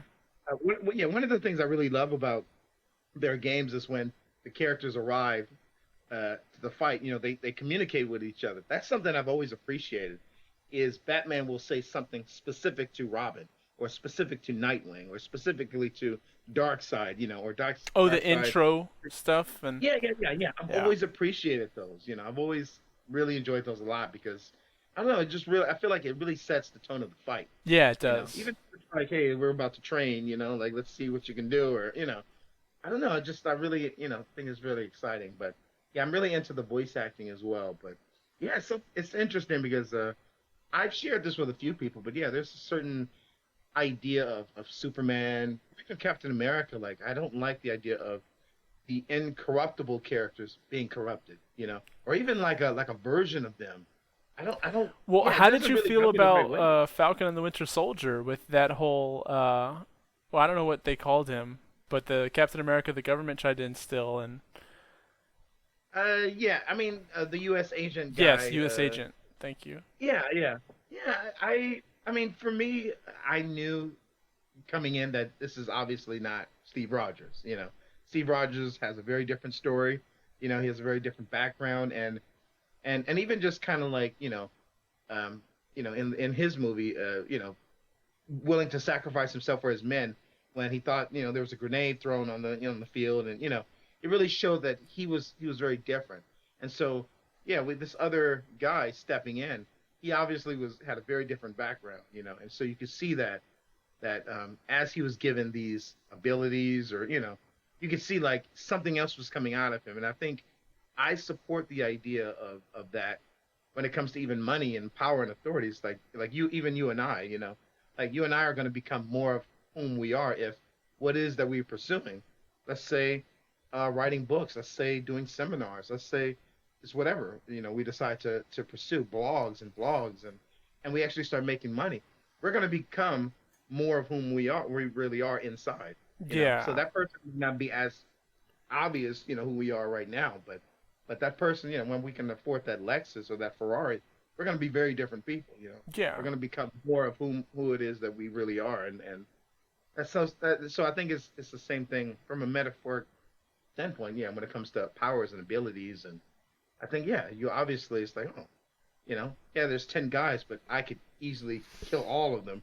Yeah, there's a certain way a person's going to carry themselves, versus a character that says, well, hey, yeah, I can take down these guys, but I don't want them to hurt. I want them to be able to make it back to their families, and and I remember seeing that in one of the comic books when it was actually in it was the Civil War situation in the comic books years ago, and I remember Captain America was faced with, I don't know if they were Shield agents or there were just some agents that were specifically Yeah, designed this scene for. is pretty popular. Yeah, yeah, yeah. But I really love this scene because he already was mapping out how he was going to take everyone down without, you know, killing them, obviously. Yeah. And even some guys, he I think he had, one guy, and he was actually talking to the guy, letting him know, hey, I'm gonna throw you this way, and he did it. He did it. He handled the entire room, and he knew how to go about it. But not one person was hurt at the point where they couldn't walk away. Like he knew how to handle that. And to me, it's like, okay, Captain America, Yeah. yes, that's what I want to see. That's what I want. It's being above that. I don't know. To me, those two characters are like those are the incorruptible Superman, Captain America. Like I just feel like and I even loved the Civil War story. I loved how even though Captain America wasn't as powerful as Iron Man to some respects, his determination was, like even Tony knew as soon as Steve set his mind to this, he wasn't going to stop. Yeah. He wasn't stop, and that was something that Spider-Man knew because Tony reminded him. Black Widow knew, like he was not going to stop, and I loved how they knew that by itself it makes him dangerous. Is the Yeah. fact that yeah, His yeah, that by determination. itself. Oh yeah, yeah. But I just so I love that dynamic. I loved it. I absolutely loved Well, I'm sure we can go on for days about it. superheroes. It's been Of a course. been a while. Let's let's start transitioning a little bit. We probably will cut the other two sections a little short. But did you have any thing like philosophy wise, politically wise, anything interesting that you wanted to talk about that happened and kind of fall under Mm. those categories? Oh gosh.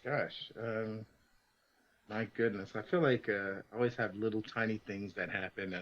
Well, I mean, there was just one little thing that I can think of that took place that maybe it's relevant, but and I may have did a short video about it on like my Instagram or Facebook. But I was just really, uh, gosh, I'm gonna say one of my work days. I think it was just yesterday. Yesterday, I was actually at my location where in the city of Venice, close to Santa Monica, and I actually had my soccer class. I had like four classes that were going to be in this location, but I like to come early because I like to just make sure that I have parking. I like to make sure that when I say early, sometimes it's like a little more than an hour early. Yeah. You know, yeah, and and it just helps out.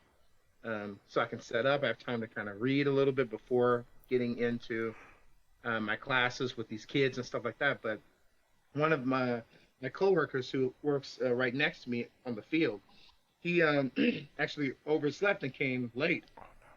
So he was very flustered, and he actually went to the my car, um, because he knows I'm always in there like early, and he kind of said, "Hey, Coach James, can you help me set up, man? I overslept." And his parents were right there, and they were actually pretty patient and all that, and but he was so flustered, and I could tell he was really beating himself up when it came to just coming late and stuff like that. And he's one of the guys that he takes his job seriously, so he does a really good job. But I was thinking to myself, and I kind of did a short video about this, and this is what I'll just present to you as well. Is I thought it was interesting how you have this gentleman who obviously does a good job. He's moving forward. He's being productive in his job. Obviously, anybody who has worked with him or works associated with even observing his work ethic knows that he's on the right track with how he conducts himself. But I thought it was interesting how he was really beating himself up about coming late, and I thought to myself, like, there are also times when I think a lot of us kind of forget that we're actually on the right track and we actually are.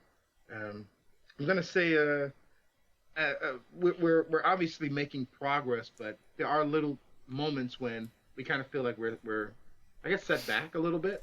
Yeah. We're set back a little bit. We kind of forget, like, oh man, like I'm actually making progress, and I think I can tell by his body language he was just feeling so bad, and I don't know what happened. I don't know if he just overslept, the I don't know if his alarm didn't go off or what the situation was, but yeah, I just thought to myself that I thought it was important just for I think it was a reminder even to me to kind of acknowledge that, hey, it's okay to sometimes make mistakes, or like life's about getting better, getting stronger, wiser, and things like that. But yeah, it was just interesting. He was very flustered, and I could tell early on with starting his class and everything, he just was really out of it because he Yeah. felt like, yeah, and it could have been like just 10 minutes late or something, but No, yeah, he's just really flustered, man. that's an important concept of just self-communication and being able to like calm and forgive yourself, right?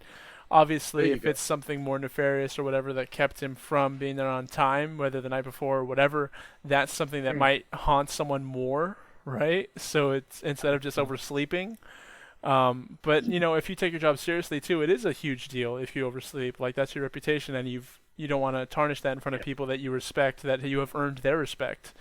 So it could true. go both ways. We don't have to make assumptions, but just in either case, like you need to adjust and figure out what's wrong and deal with it, but also like just be kind to yourself and understand you are Yeah, human. You are going to fall down, but it's about getting back on the path. You know, Rocky said it in one of his movies. It's not how hard you get hit; it's about how hard you can get hit and get back there up. you go. There you go. There you go. Yeah. Alone. Um, that's cool. Yeah, no, but I just thought it was very interesting. It was something minor, but For you sure. know. And for me, nothing too major. My good buddy is he'd been going through like this some troubles for a while now, but now this recently like everything is officially like he went through a breakup, like it's officially Okay, done, right? A relationship that okay. really close to this girl and really thought that she was the one. There's a lot of factors that went into it, but it is what it is now, and so just kind of guiding and helping him through this. And he's a young guy, so he has a lot to learn as far as like growing up in general and being a man. But just to the sake of like, and I've talked about it before, but respecting yourself and respecting the time you give to others and having them reciprocate it, right? And if they're not, cutting them out. Just deciding who's worth your time and not and who's not. And something that I'm trying to figure out is how to exactly console. It's not really our best trait as men to be super emotionally like So true, man. So consoling, true. and I encourage people to have those feelings and everything, but I can help more in the fact of like moving past it and moving Yeah, forward yeah, logically, right? Because yeah. nothing you can do now will Like every change what guy, yeah, happened. yeah, You know what I'm saying? yeah. Like, so it's not worth dreading over and being in your feelings about it. And it still takes time. Like heartbreak is heartbreak, and we've all experienced it, and it's going to take some time to heal and get control of your faculties. But just the process of like removing different temptations. Like I told him to, in a sense, like slash and burn every all traces of her from his phone and from social media and stuff. I'm telling like go full scorched earth policy and just don't look back, right? Um, just to Uh, avoid the scenario where you're like reaching out again after things are done, right? Um, just kind of moving on and removing temptation to go back to what was that you can't change now, right? mm, mm. Yeah, I guess just curious about if you've ever had to help someone through a breakup, what you've kind of experienced, and also because we've talked about it before, how it's very easy, and there's are sections of the internet that are like hating on women completely and like blaming them for everything, and you did a video about it, I think, kind of recently, that women don't owe you anything, right? So Mm. we can link to that up there, and yeah, so Cool, cool.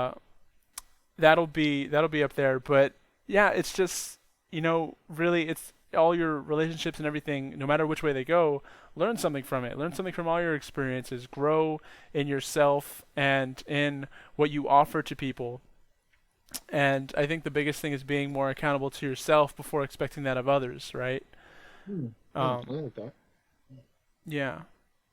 One of the trickiest parts, I'm going to say that um, I find as like a Christian man is knowing when to identify when it's time to sever ties with certain people and which situations I'm going to say I should actually be mindful of keeping, because obviously, there are situations, for example, where, even just friendships, people I thought were very close to me, like maybe something happens and I learn maybe that, there really is a lack of respect or there's a lack of whatever else for me, and maybe I didn't.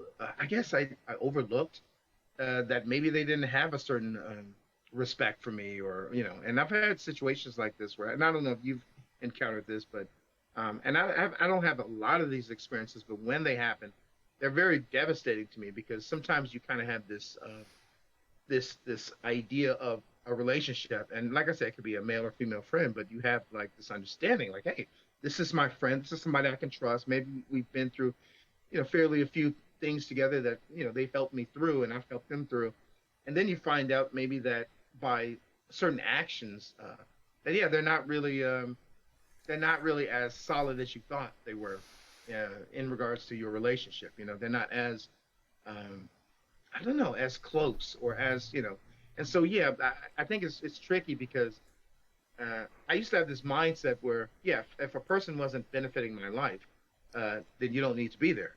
Yeah. It's like, hey, yeah, yeah. And then I started understanding after God, changed me, that I am here to actually serve, not to Yeah. be served. It's a And so different part of your brain, and you have to completely kind of complete switch your opposite. attitude. Yeah, yeah, yeah. And one of the verses that I committed to memory that I thought was really really helpful to me was Matthew 28:20, and Jesus said, "The Son of Man didn't come to this world to be served, but to serve and give His life up as a ransom for many." Yeah. So that right there lets us know, like, as Christians, like he's our model. We should be, offering our lives. We should be serving other people, but at the same time, the Bible teaches that there are some people that we are to sever ties with and stuff like that. And so I think even for me, being somebody who's kind of, I consider myself, maturing in my faith and all, but I think that one thing can be a little tricky sometimes, knowing when to recognize, okay, it's time to step away from a relationship, and which ones you can. I say, okay, this person's obviously just going through some difficulty. Let me minister to them, maybe from a Yeah. distance, or let me give them some time to, So I think that's a tricky thing. But yeah, in regards to breakups and relationships, I mean, yeah, whether you're male or female, man, those things can be very devastating, and some people don't take them very lightly. And you alluded to the red pill manosphere MGTOW movement, and yeah, I actually thought about going in more detail with some of the teachings and some videos. I might actually do that soon, just to kind of talk about it for about 10, 15 minutes, because I was actually getting sucked into some Yeah. of that Yeah. some years ago. I was getting a little sucked in, and I didn't know what it was. But yeah, I basically tried to connect with a lady. I thought she was really cool. I even had flowers sent to her at her job. And in my head, I was thinking, I'm a nice guy, so I'm really sweet. She's gonna be flattered. We're gonna have, be boyfriend and girlfriend. Everything's gonna, then we'll walk down the sunset and live the rest of our lives together. I just thought everything was gonna be like a romantic comedy, and yeah, I And it was ended under the up being a impression everything. Batman movie that was gritty and dark. Yeah, yeah, exactly, exactly. And then I realized, we were not going in that direction. She considered me a friend, and she told me something about she didn't want to ruin the relationship, or risk ruin the relationship. And I think at the time I was a little optimistic and naive, so I said, "Oh, hey, that's wonderful. Well, I totally get it. You don't want to risk losing me." And then later on, I'm like, "Wait a minute, that was some crap." Like, Yeah. no, Yeah. She's like, well, keep sending me you know, flowers though. yeah, yeah, yeah, And yeah, that's yeah. that's kind of like what was happening in this situation is he was waiting, and she said we needed to take a break, and she said she needed time, and she said right person wrong time, and that just Oh, fed his like infatuation and like no. need for a life partner, and he Oh, just man, he's like, I'll wait for you no matter what, like, but man. it was just um yeah, it was kind of rough to see, and he's young, he has to learn these things himself, but just trying to give him the confidence, like, no, like, you're fine without her, and also, like, it's not fair of her to ask you to do these things but not be in a relationship. um she wanted to still communicate on social media and stuff despite not, Oh, yeah, you yeah. know and it's like that's That's so. torture. Like, you're talking to someone every day, but you can't talk to them how you want. You can't get the relationship you want. But Yeah, we don't see it like that. You're infatuated with the person. It's just different. We've all been there. yeah, Um, yeah. so No, I don't that's know. a I'm rough. I'm I am proud of him. He's been through a lot and he's grown a lot. I can already see that the way he views situations, the way he responds to certain things that happen, and how he holds himself. And he has a good plan to kind of get through this and improve in general for self help and self health. But Mm. so yeah, I just thought it was an interesting thing to bring up. Uh, Yeah. if you're struggling out there, just recognize, who reciprocates the effort and time that you give them and who doesn't, and kind of determine who's worth your time by that. Um, Mm.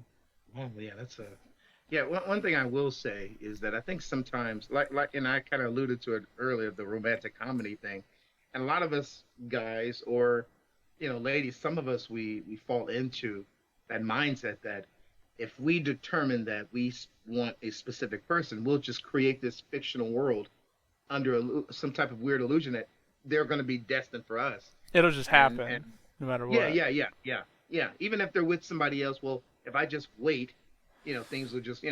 Now, I've been alive long enough to have seen that happen just a handful of times, but even sometimes the journey towards that is not the easiest. Yeah. I personally, I live by a philosophy in which, and I don't know if this is a popular practice for some people, but if I'm um, if I'm attracted to a woman and she's only insisting that we be friends, to me, like, I don't know. I feel like I already have enough female friends. I have enough. I have enough. And so I'm okay with letting a woman know up front. I have quite a bit of great female friends. They're very reliable and loyal. And, we talk about amazing things. And, but I don't need to add more. I'm actually looking for a relationship. And so if Yeah. you change your mind, this is what I encourage guys to share is, if the lady decides to change her mind and wants to consider me as a potential partner, then we can have that discussion. But for me, I'm in a place where I don't want to keep entertaining. I don't know, like all these ladies that I'm actually Every interested. bimbo off the street, James. You shouldn't have to. It's just. I don't know. I'm just not, and I feel like, and it's the same thing with women as well. There's a lot of us guys that, and I'll just share one little, story. But I remember years ago, I met a lady on social media, and I thought she's really cool, down to earth, very easy to talk to. And I remember every time we went out, um, we always went to the movie theater. We had some snacks and stuff like that, and I paid for the tickets, I paid for the snacks, and then we always went to dinner. And we would go to a decent place, maybe Chili's, maybe wherever. And sometimes she'd get herself a drink or as well. And I realized for after like 3 months, after a while, this is like early in my understanding as a man. I've never actually tried to kiss her. I never tried to like hold her hand, and so I remember one time I actually tried to give her just a little kiss, like hey, it's been like 3 months, and I remember, we were in the car, we were just talking, and I tried to reach over, and I remember she was reaching, like she was pulling her head away from Oh me, and she man. looked, yeah, yeah, yeah, Oh yeah, man. yeah. And she looked at me kind of like, what are you doing? Like she was really like, what are you doing? And I remember right at that moment, oh, I'm not that guy to her. I'm the I'm the spending the money guy. Yeah, I was gonna say I'm I'm a $200 check every time we meet, guy. I'm that guy. I'm that guy. Yeah. And yeah, and from there, I think it kind of sent me off into my own journey. And a buddy of mine was already exposed to the whole red pill movement. So he was already getting a lot of this. And like right now, he's like he's at a different level right now. Oh We're no. we're in that. Yeah, yeah, yeah, yeah. So yeah, so he doesn't want to entertain the idea of marriage, and he has no hope in Western women, especially. Um, yeah. So but I remember at that moment that I realized that I needed to actually look out for women that was like this. And it's the same thing with a guy like your buddy. Um, what's helpful is to keep in mind the attributes and the traits people have that show this kind of stuff. It's like, hey, I want to have you around, and I want to even sometimes treat you like a boyfriend, but I don't want to be with you. It's Yeah. like, once you see those traits and you experience them, okay, what to avoid. So for me, I don't mind asking women up front, hey, we've been spending a lot of time right now, and are you open to dating? Would you like to go forward? And if they say, oh, well, I'm not sure, then that's my answer, because Yeah. it doesn't matter if we're talking about a man or a woman. If they want you, it doesn't matter if they are in debt or they're across the world or they're poor or whatever else. If they want you, they're going to be with you, and that's it. There won't be any excuses. If they want to be with you, they're going to be with you. They're not going to wait. They're not going to wait. They're not going to have an excuse. So No, I yeah, get you. yeah, man, yeah, yeah. What let's get on to religion then. Uh Ah, how Okay, so how are you going about reading your Bible? Because I'm reading it every day, and I have like different things to talk about. I want to bring up different parts of the section I'm on. What about you? Like, where are you at? What's your kind of mhm. strategy? How do you go about it? Okay, okay, yeah. So, so Dr. John MacArthur, I don't know if you would be familiar with him. Um, he he he's actually the pastor at the church I attend now, Grace Oh, okay. Community Church. So, yeah, yeah. So he's well known, established pastor. He's one of those pastors that gets in a lot of trouble for actually sticking to the Bible. You know. Okay, yeah. So, yeah, yeah, yeah. So he's one of those pastors that actually he doesn't water down what the Bible says. So he stands out because he doesn't compromise for people. And Yeah. I've been keeping up with him for yeah, I've been keeping up with a lot of his literature for years, ever since I became a Christian. And I remember the first two or three books I was reading of his, I had to like have a dictionary close to me because every time he was using all these words, I had no idea what they were talking, we were Oh, just wow. talking about. Yeah. In fact, I actually bought a book at church at the bookstore. Today it's called Ashamed of the Gospel. When the church becomes like the world. So this is from Dr. John MacArthur. So probably today I'll start this book. But he recommended years ago that a Christian should focus on a single book every month and and just read it over and over again. So let's say I'm in First John. That's my favorite book. It's 5 chapters. It's not very long. The idea would be to read it every day. Every day you would read it every day, and you would go through First John every single day, even if you go through maybe just 2 chapters, but every day you would stay in First John. And what happens is he told me, well, he's mentioned a number of times in a lot of his books is that it will help you familiarize yourself with the text if you read it over and over again. And I remember initially I just did it because I was curious, and I just kind of went into habit of doing it, but I didn't really feel any difference in regards to was I learning anything. I just felt like I'm just reading this over and over again, and it was fascinating. But what I noticed, Timothy, is that as soon as a person opened their mouth and talked about a specific topic, I knew where that was. Yeah. Yeah. So, for example, if somebody says, "Oh, hey, I used to be a Christian, but now I'm not a Christian anymore," I know First John 2:19, that, and it basically tells us that if somebody is able to walk away from the church, they were never Christian to begin with. Yeah. Yeah. So reading the text over and over again, and I don't. I mean, I guess I feel like everyone has a different approach with how they. Like I know for you, you're going from the beginning to the end. I think your mom's doing the same thing. Cover I to cover, personally, like a that's not stubborn. my style. That's not Yeah. something that would work for me. Well, You what know. I'm curious is because you just said that I didn't know the books later on are so short. Is that most of them? Is that typically like does it change? I mean, I will say most of the longest books are found in the Old Testament. So you're in the Old Testament right I've now. You found have like there's 30. because sometimes it'll take me You a have month 30. just to get through one of them. Oh, oh, yeah. Yeah, yeah. Actually, and there's like for example, the Gospels. They can be much more than 5 chapters. So you would divide them. Like maybe every 15 days, or you can divide them. Okay. So maybe yeah, yeah. So maybe like I don't know. Let's say I did one of the things I did with First Corinthians, for example, is I think that's 16 chapters. So I just halvened it. The first 15 days I did focused on half the book, and I would just keep reading over and over again. And then the other half of the month I would just focus on the other half. But when you read it over and over again, like you get so accustomed to reading the text over and over again that yeah, if somebody mentions it or you think, oh hey, what did the Bible say about, like, where to go now because you've read it so much, it's like in your blood. it's in your veins, it's pumping in your heart, So yeah, it's just so fascinating. But Yeah, yeah, man. yeah, but It uh, yeah, but if it, mhm.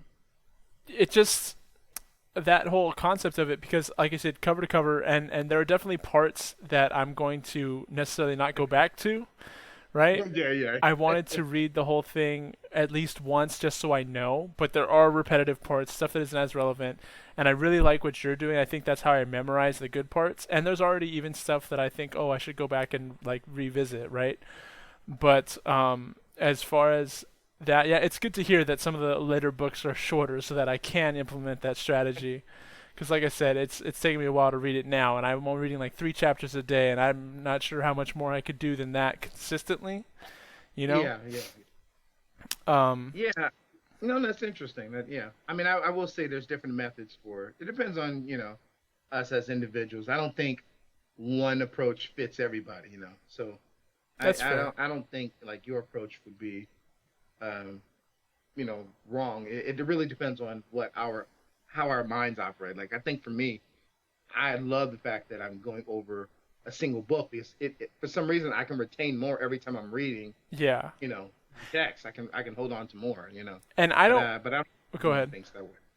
Yeah, yeah, but I don't think everyone thinks the same way. I think for some people, like reading through a book, you may say, oh, okay, now at least I know what's in Numbers or what's in Deuteronomy. I have an idea of what. Yeah.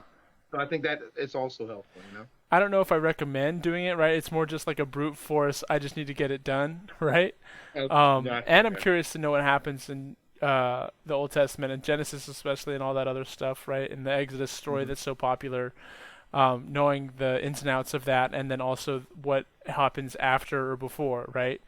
But as Hmm. far as like being a new Christian and everything, I know there are other books that are way more beneficial and relevant to your early walk. So don't Hmm. necessarily feel like you have to read cover to cover like I'm doing, because you might get just like turned off because it just doesn't seem like all too relevant to you.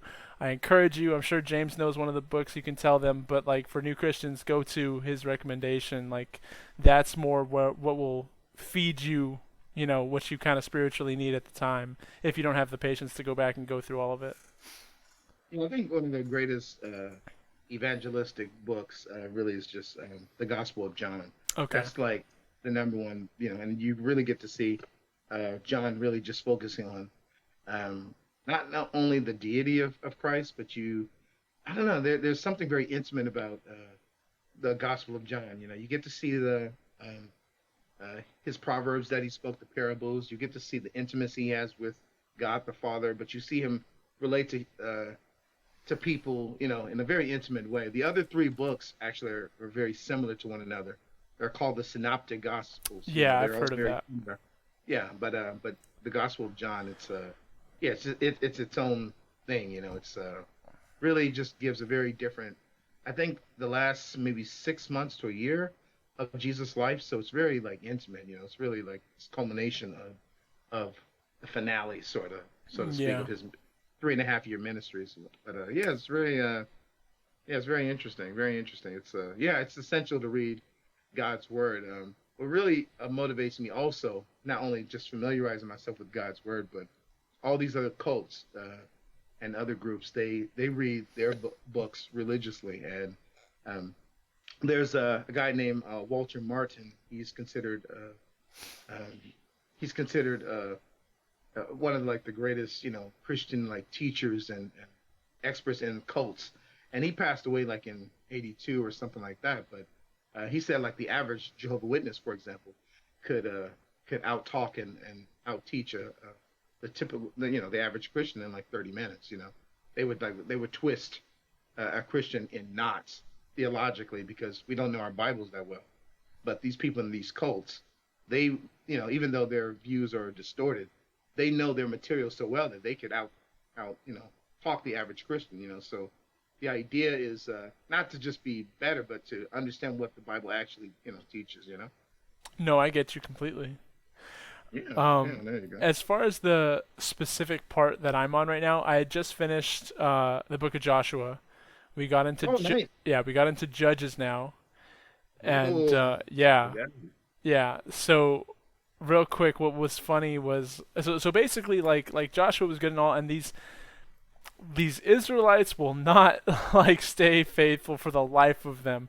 There's nothing. It seems like there's nothing God can do to like convince them to just like remain faithful past a generation, right? God Yeah. forbid one of the generations doesn't see miracles or doesn't like, because they'll just immediately go to the other gods or just turn to sin and debauchery, and just constantly they need new saviors, and that's what Judges is all about. The judges that watched over Israel after Joshua's death, which was Moses' appointed successor. And he's all these different names that have varying levels of relevance and different things of what they did. Some of them are just like, oh, he ruled for 10 years and then he died. Some of them are like, he delivered the Israelites from the hand of the Amorites or whoever else, the Midianites or Jebusites, whatever, and then he ruled for them for 40 years and had many descendants, right? So there's a lot of cool little stories in here. Like some of them are just really descriptive, like as if it's a scene in a movie. I forget the Mm. exact one. I'd have to look at it, but there's one person that took like a knife and hit it on their thigh, right? And then they tricked whoever into letting them have a private audience with the king. And then instead of like genuflect and everything, he whispered in his ear and then just like slit his throat or punctured his gut, right? And it's like this is they're just describing a scene from a movie right now. That's what this is. Um, and then they had more than enough time to go and like escape and everything, right? So I Um, think that this part's pretty cool. And like I said last time before, with all the wars and stuff, it was like Lord of the Rings. This is just like another part that's just kind of like sophisticated and suave, and like this overthrowing of governments, right? Um, there was one king of I think of the Israelites that was strong enough to deliver them out of the hands of a couple oppressors, but ended up like, and I feel bad again, like I don't know these off the top of my head, and I don't have the Bible open to reference it, but mhm. it was in Judges chapter, not chapter 9, that's what I read today, but like 7 or 6, where he's like gathering, raiding the towns, and all these people go into this big tower, right? And they seek refuge in this tower, and then he's like, come with me, do as I do, and he like chops down a tree and puts it on his shoulder, and like puts like wood next to the base of the fire of the tower and sets it on fire, right? So Wow. yeah, and so he burns all these people and everything, and it's all fine. And Wow. then he's about to do it again to another town, and as he's doing it, some lady like drops a stone from way up top, like on his head, and crushes his skull. And like he's like bleeding out and like dying, and he's like telling his best, like his first mate or whatever, I need you to stab me so that the men don't think I died by a woman's hand. He Yeah, doesn't even that's care the that he's Bible, man. dying. Oh my He's so like self-righteous. He's just like, I'm gone, but make sure no woman did yeah, this to me. crazy. Like, That's crazy. Yeah, yeah. it's Pride is wild. something serious, even in death. Yeah. My goodness, Yeah, right? it's like the scene It's from yeah. Lord of the Rings where it's like no man can kill me, and she rips off her I'm no man, and then Yeah, yeah, yeah. you know. Um, I just thought that was Um, I laughed out loud when I read it. I was like, no way, this yeah. guy's like, Wow. it literally Um, says his skull was crushed, but he's telling him, you must stab me lest my men think a woman had killed me. Or I had been killed by a woman. And I was just like, wow, all right, dude. Really yeah, glad that's cool, man. you're delivering the Israelites. It's so interesting because in the Old Testament, the New Testament, you have like Paul, for example, his 13 letters. They're all like didactic. They're all like teaching principles, and then the four Gospels, you have like historical narrative. But so is most of the Old Testament. You have historical narrative. You have just you know God letting you know what took place. Objectively, like He's not saying what a theory or what somebody thought happened, but he's just saying what did happen, and it's so interesting just to see how the world, especially during this time period, how people conducted themselves. Oh yeah. Yeah, it's really, yeah, and it was such a different time, with how people dealt with things, and even how God dealt with people in the Old Testament time period. It just seems like his approach was almost as rough as theirs. They were so like yeah, as you said, like yeah, it just seemed like barbaric, you know. They are, and they're constantly turning to other gods of nations that they're around and intermingling and letting their daughters marry other people and like men, same thing. And they're all these shrines to Baal and all this like child Yeah, sacrificing yeah, crap. It's awful. And what I love is the story of Gideon and how he like tore down the altar of Baal and like got a group of. There was this one interesting parable, not parable, sorry, but he has this group of like thousands of Israelites, and then God's like, nah, send most of them home. Ask him, turn around, and ask him, like, he who is not brave or has a even a shred of doubt, leave now, right? And a bunch of people leave. There's like 10,000 left, and he's like, another test. Go take them down to the water and see who drinks like on their hands and yeah. knees like a I dog, love that. and I who love like that. actually drinks like that. And there was only 300 people that drank like people, and so send all the other people home. And It's so funny. Yeah, yeah, so God does these tests to find like the truly righteous, right? And those 300 people were able to deliver Israelite by themselves, you know. wow. Yeah, yeah. Um, I love that. Yeah, that's so fascinating to me because you know, there's so many stories very similar to that, and it's interesting because it's always pointing to God is the one that ultimately wins wars. It's God, not yeah. people.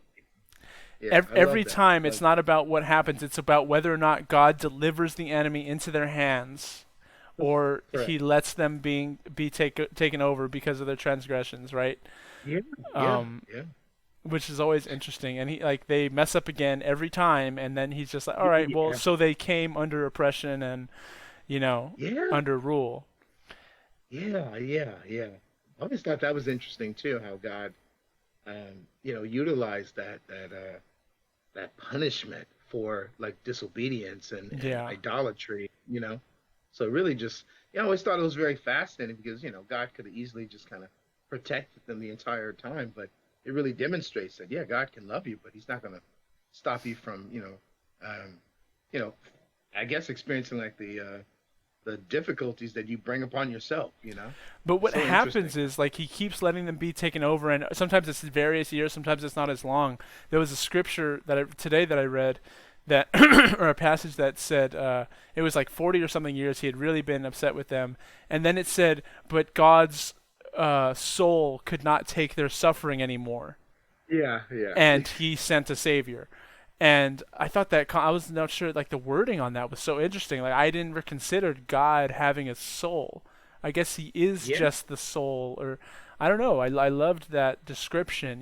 That he, and I know we're made in his image, right? So the yeah, heartache we yeah. I was suffer, just right? about to say that. It can be relatable. But it was just so intriguing that he's just up there because he does have his pouty fits. He does, when Moses isn't there to be like, "Hey, calm down, I'll talk to him." He does get pretty wrathful, right? But that he'll Uh, like he doesn't want to see them suffer, even though after every yeah, time they reject him all the time. So yeah. after a couple years, he'll eventually send a savior. That was really interesting to me. Yeah, yeah. I always thought it was fascinating how, you know, God, you know, would call Israel like his bride, you know, Yeah. or you know, or like they're being like a whore, you know, when they go to other gods and stuff like that. And, you know, I always thought that was He very even says like, "Let those other gods save you this time." You know? yes, yes, yes, yes.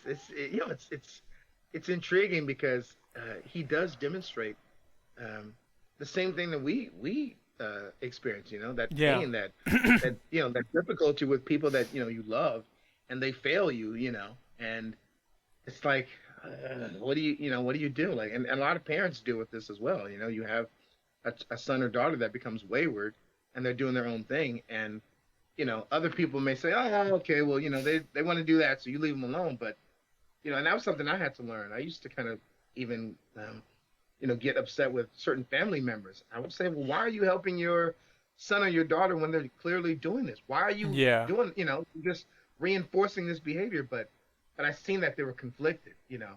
Over time I seen that they were conflicted that I was not the parent. I didn't know the difficulty that they were experiencing, you know. It's entirely different. And so I became a little bit more mindful of that, you know, and I have to understand like there's certain things that's going to be outside of my understanding. Something that, you know, you're going to have access to, even you as a parent, that I'm not going to understand. certain things, certain elements. So It's weird, like the compassion that goes into it, and I've talked about it a couple of different places with my economics course I'm taking, how I've learned a lot more about incentives, and I like the wording you chose because yeah, we bail them out or do whatever of their situation, and they're incentivized to, they don't see the repercussions, so they're incentivized to do it again. And same thing we talked about with the Bible and the harshness of God's law. How yeah, it was harsh and people were threatened with stoning all the time, but it was never recorded in Scripture to ever happen because it was yeah, such a strong deterrent. But where, as good as that is, and as good as incentivizing people is essential to their motives and what they will do, where does compassion come into play in that? You know, mm, mm, how many chances do people get? You know, and it's God kind of right. just, he's like, all right, I'm done. I'm sending my son. He can handle it. I'm over it. You deal with him. You sure you want to do that? They're pretty awful. Have you seen them? Have you seen what they've been doing? And he's like, yeah, yeah. I'm like, all right, go ahead, die for their Yeah, sins. See if I care. I feel like that's kind of where he's at. He's been dealing with them so long, and he's just like, I'm tired of forgiving them every time. Like you do it, right? Like or well, me, the son. He sent his son, right? Huge yeah, sacrifice, the ultimate uh, compassion. So he never has to go through that again, right? That yeah, way, he sets up a standard where no matter what happens, no matter what they do, they will have that grace. They will have that right, saving grace. If right, if it is within my will that they come to that, right? right, right. Yeah, interesting, interesting. Wow, you're reading some very interesting It's passages. getting good, James. It's funny what happens when it's not talking about like priestly garments and the numbers of Yeah, the yeah, Israelites and yeah. Yeah, the how many feet this altar has to be, and oh this my garment here, and goodness. that. I know. You were like, It's like weeks where that went on sometimes, but what I yeah, did appreciate, because those tough books are sometimes like Leviticus and Numbers specifically. Deuteronomy had more, pretty good chunks, but even in those books, there were still really good chunks of knowledge. yeah, Really key stuff that I would hope anyone reading them doesn't miss or gloss over because of that, right? And I've talked to Julie about it. She says, "I'm glad you're reading it ahead, so I know what not to read or whatever, or what to gloss over." Um, Judy. and because I'm reading it out loud and I'm book cover to cover, I'm literally forcing myself to read every word. So I'm not saying, "Oh, it's one of those sections. I'll skim through it." I'm Yeah, reading every word, right? And but this way, I know there's still reason to come back to this, right? I have stuff written down. I can come. This is what was valuable here, right? And I can kind of skim through next time, because I know it's not as important, but um, mm, there's still really good stuff in there. It's not all for naught. Um, mm. yeah. I like that. I like that. It's a great perspective. That's how it should be. Oh, for sure. It's just Yeah, wild, man. like, because everyone knows it's the good book, it's the holy book, Yeah, and like the answers are there, but no one takes the time to read it. Like, it's life changing. It's so evangelizing spiritually, like just to get deep into scripture and seeing how you react, like your body, your mind, your spirit. It's intriguing. it's it was interesting because I was visiting some family just yesterday, and we were talking about just just kind of lighthearted things initially, and then my mother was present, but I wasn't talking necessarily to her, but I was talking to a family member that we were talking about things, and this family member's older than me, and actually helped assist raise me as well. But it was interesting because as we were communicating, um, we ended up talking about like some more serious things. We kind of just transitioned into abortion and the death penalty all of a sudden, and Yeah. this person is more, I'm going to say, more on the left, a little bit, not a little bit, definitely all the way, so but she's under the impression that black people are the foundation of society and stuff like that, and that we're the chosen people of God, and she's also under the impression that the evil white man is corrupt and he's gonna destroy us and all that kind of stuff, and the government is conspiring against us, and all this stuff. So she's telling me these things, but then she goes right into abortion and how she feels that it's needed at times to, and then she kind of went into the fact that she's a woman, so uh, you know she has, as a parent, she has a lot of children, 5 children, so she has some authority to talk about this, but when it comes to a guy giving his thoughts about this, that wouldn't make She's one sense. of She doesn't agree with it. those. Yeah, yeah, yeah. And then not too long after we were talking about that, she's talking about the death penalty and saying how she doesn't support it.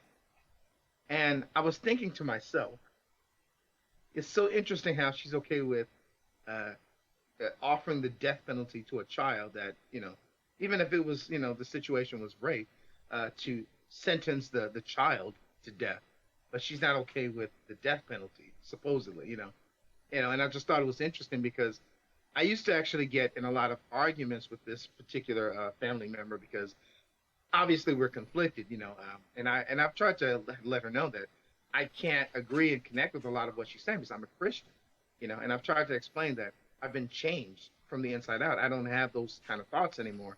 That now my thoughts are only grounded by God's word by itself alone. There's Yeah. nothing else. There's no opinions. There's nothing that transcends God's truth. It's only Bible for me. It's only Bible. So if anybody opens their mouth and they say anything that's antithetical to what the Bible teaches, I can't agree with it. And it's not because like I'm angry or mean. I'm trying to be a bully, but I can't agree with it. And so, but I thought of a verse and I have it here in 1 Corinthians 2:14. It says, "The natural person does not accept the things of the Spirit of God, for they are foolishness to them, and he is not able to understand them because they are only spiritually discerned." Only people that are, born again can understand certain things that God has now revealed to them. But those that are still enslaved by their sinful nature, they're still locked out of some of those things. So I, Yeah. I, I don't mind engaging people like her or other, but I also know that, unless God awakens them, we'll just be going in circles over and over again. And so I didn't initiate as much as I could have with the conversation, but it's just interesting because that's something I think that gets a little. I think for a lot of us Christians, we have to be more aware of is that just because we engage these discussions, we're not going to always win people over because if God's not involved and God doesn't soften their heart, nothing's going to happen. But I just find it intriguing how and it's so strange because I don't know if I want to complain about this or maybe it's a good thing, but I always feel like the people around me, like if somebody shares with me their perspective about something, I don't need for them to repeat it over and over again. I know, and I'll keep it in mind that this is this person's philosophy or this is their Yeah. idea or whatever, and so I don't need to keep revisiting over and over again. I know what it is now, but I feel like I keep meeting people that they keep getting I don't know appealed to to engage me in these discussions in which they already know where I stand, and they know that I'm not willing to compromise because I've already shared God's word, and that's where I usually stand. Is I always put it on the table and present God's word so everyone knows where I stand. So if they think about revisiting it, they say, "Oh yeah, James already shared that verse with me." But I meet some people that it's like it's I don't know, it's like over and over again, and I don't understand if some people are trying to be antagonistic. I don't know if they just forgot, and I don't know what what's going on with that. And I don't know if you've dealt with that or you're in a place where you have yet. But Hmm. yeah, it's just yeah, it's interesting. It's interesting because as a Christian, Well, I'm not like some guy who adopted religion. Like I'm God has now changed me. I'm not the same person I was. Like His word really resonates with me now. It's truth, and so yeah, yeah, and thank you. I think it goes both ways. Like even someone like you assume you know their position. It's not like you want to bring it up all the time, especially if it's conflicting, right? There's a setting and a place, time and a place for that, right? But if someone's like spouting off ideas like that and it's so antithetical to your beliefs and everything, if you have like you don't have to be hostile about it or anything, right? But just sharing stuff that you maybe are most confident in, or expressing your ideas that way, and not trying to make a big deal out of it. But it's kind of just depends on your mood too, right? Sometimes you're not in the mood to Oh yeah, like oh yeah. have to It has a explain lot this to do again. with it. It has a lot to do with Yeah. how to handle situations. No, I get you. I'm curious about her though specifically because you said she thinks believes in the government trying to like oppress you, but is for abortion. And has she looked at like where these clinics are placed, right? Like where the majority of the buildings are and what communities, and kind of what that means and entails. And I'm wondering if that would change her mind at all. Yeah.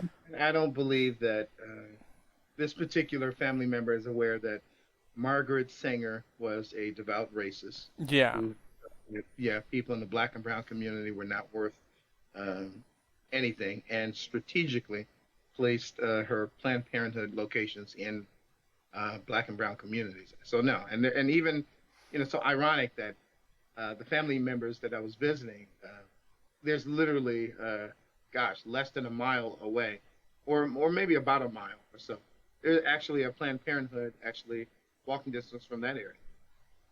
Yeah, yeah. It's interesting because you have to be very I don't know, you kind of have to be observant to know where it is. There's no, of course, obviously no signs or anything, There's no like but Hollywood sign or like yeah, Vegas sign with someone pointing at it, glowing yeah. lights. But yeah, I stay up to date with things like that, so I'm aware of its location. But yeah, it's not really. It's one of those buildings where yeah, if you were walking by, you would never know what it is. Yeah. Everything is like kind of blocked out, and it just looks like it's a clinic, but it's like no signs. There's no nothing. There's just a camera, just to watch, just to make sure it's. So, but yeah, I know what it is. But yeah, it's yeah, yeah, it's fascinating because I find that when it comes to evangelism, when it comes to communicating spiritual things, um, I do know that the Christian, for example, has a responsibility to speak God's truth in love. Um, and there's a desire for that. But I also know that, Jesus also, um, really directed Christians to also know when to know when the limits are as well when it comes to sharing the gospel. And he said, for example, not to present like our pearls before swine, Yeah. and the idea is really not to waste time with specific people, and No, you but know, the I conversation won't be per constructive. yeah, yeah, yeah, and it's not saying like, hey, don't talk to people about Christ, it's not that, but I think there's some people obviously maybe in a certain season in their life, they have a more hardened heart, and it's just not productive, So I still see it as Oftentimes, God is hardening the heart. That's what's crazy. And biblically, like He hardened Pharaoh's heart. He hardened other people's heart. The other kings they're fighting, like that's uh-oh. crazy too. That God's role in that. It is. It is. You better be careful. You sound like a Calvinist saying that. It's literally what says in the Bible. It says God hardened their hearts. What do you want from me? I'm not trying to be a label. Exactly. Exactly. Exactly. I've But read yeah, it. the modern church, I'm going to say, does not believe that God would do something like that. The modern church would believe that we have the authority to harden our own hearts, and we decide when we're ready if we want to be right with God. That we have the authority to do that, and God has nothing to do with that. But yeah, you're right. The Bible teaches that God hardens the heart, and Yeah. and also God is the one that saves people and gives us a heart of of flesh as well. So, but yeah, it's just funny because in the Reformed community we will simply quote the Bible and people are, oh well, we have to choose to be with God, and we're the one that hardens our heart, and we have to be ready, and it's like, but yeah, but that's not what the Bible actually says. But yeah, I got in trouble with a few people just for quoting what you just quoted. Yeah. So actually, God hardens the heart, and I'm like, oh well, no, that's a misinterpretation. Let me see what my Bible. I'm sorry. Like word for word. Anyway. Yeah, exactly. I'm telling you. you know Yeah. but it's what's interesting too is that the concept of you said she feels like she has more experience because of the kids and stuff, and I really don't agree with that concept of like not being able to talk about a topic because you don't have the experience in it, right? I think yes, your word might be more credible to some audience members because of your experience in that realm or what have you. But that's for the audience to decide how credible you are, right? You should put your stuff out there and then let other people decide whether they want to listen or not, or whether they take you for your word. Because it's really relevant in the abortion conversation. It's a lot relevant on the pro-choice side that they're talking about. It's my uterus. You don't have a uterus, so you have no opinion on it, right? And Yeah. that's Yeah. just not that's not the case. That doesn't bar it from criticism. That doesn't mean we can't discuss it. It's the Right. same concept of people getting really upset at sports games. Like people get so upset at an athlete or someone that doesn't perform well when it's like, when have you stepped on the field? What have you done? Right? Have you I played the love game? that. I love that. I get I love so that. upset when I see so much slander for these professional athletes, and it's like I know how hard it is to get there. I mean, I haven't Right. ever been there or anything, but I know the Yeah. dedication it So yeah, takes. you know. Yeah. And Yeah. it's You have an like, idea. what Yeah. have you done that's worth any recognition in your life? And right, more everyone's on a different scale, but that also, like, as much as I want to say that, like, it doesn't limit critique. You still have Yeah. every Yeah. right to voice your opinion. You Yeah. don't have to go through this whole 20-year whatever rigorous process to even voice an opinion on it. You don't have to have a kid to voice an opinion on it. You don't have to read the entire Bible to voice opinions on spirituality. Yeah. I agree. Um, Absolutely. so I don't agree with that concept of like you need experience in the realm to have a opinion at all. Like no, put it out there, let other people decide. That's their prerogative. Amen. But gatekeeping that is not healthy. I agree. Yeah, it's just not realistic because yeah, we try to apply that to everything else. It doesn't work. It just doesn't work that way. Yeah. No, I agree, and I think it's interesting because, and again, I don't want to sound like some political commentator, but yeah, that's something that's an approach that people on some specific uh, sides of the political aisle usually argue with a lot of things like, oh hey, well, you don't Yeah. have these sexual organs, so you don't have an opinion. You don't have, it's like, well, no, I actually do, and yeah, and even more so as a Christian man, like I do have a responsibility to protect the unborn, even if it's through an argument, and I don't mean like to bully people, but yeah, even if I can just share simple facts, that's my duty, um, one of the reasons why that um, this whole topic is really intimate to me is, I had my mother had a situation in which, she was hit by a car, when I was, still with her, and she didn't even know Yeah. she was pregnant.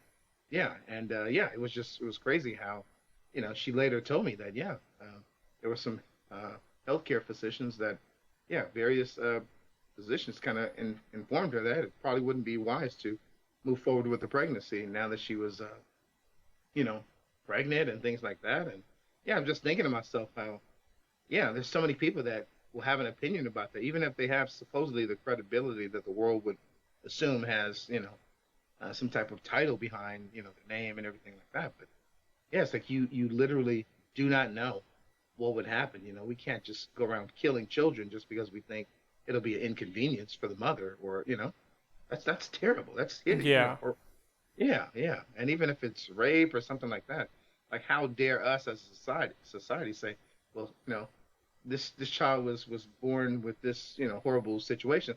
Here, let us go kill this child for the sins of the father. Like I don't, it doesn't Yeah, make sense. I really like. Thank you for sharing that. I think it takes a lot.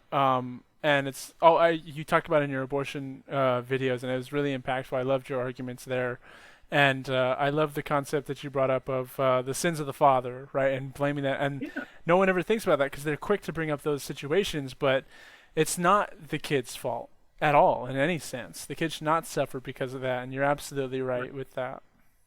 Yeah, yeah, yeah. So it's yeah, it's interesting because yeah, I didn't really care for this topic beforehand, but it just feels like the more God has kind of pulled me closer to Himself, this has become like other things as well, has become just something very intimate to me. So Yeah. I remember the first time I had a discussion with somebody, and I think I shared it on one of my abortion videos, but I just remember it was just fascinating how this guy was definitely more intelligent than me, for sure, and he was traveling the world. He was in the process of building a business, father, a politician in Germany, and he was visiting a friend, and we had this discussion, and I think he was just intrigued by what it is that I had to say about faith and philosophy and all these other things.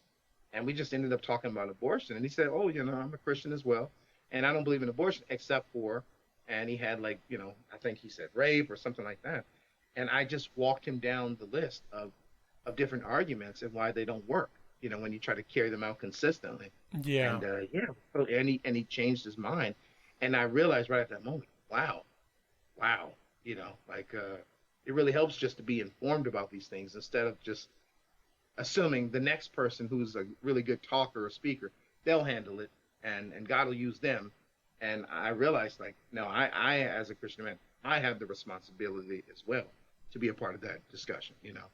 So yeah, I think it's just it does ourselves a disservice when we don't arm ourselves, you know. We have to kind of be ready to, No, to answer these difficult questions, you know. 100%. I think that could be your calling to the sense that we're like that message specifically. You have such a good perspective on it, and so you explain it very well. So we'll link those videos again. I know they're linked before, but they'll be up there. Those two specific ones. Um, yeah, those will be in the top corner right there. If you guys want to check those out. Today's been a Cool. good one, man. Long. Yeah, man. Yeah, yeah. I love the superhero talk, man. We can What go did we go on like over 2 forever. hours or what? It was Are two you and a serious? half. It was just about two and a half. I don't know No, how I'm gonna. It's gonna be a nightmare to no, format in the style that we do. no. I might.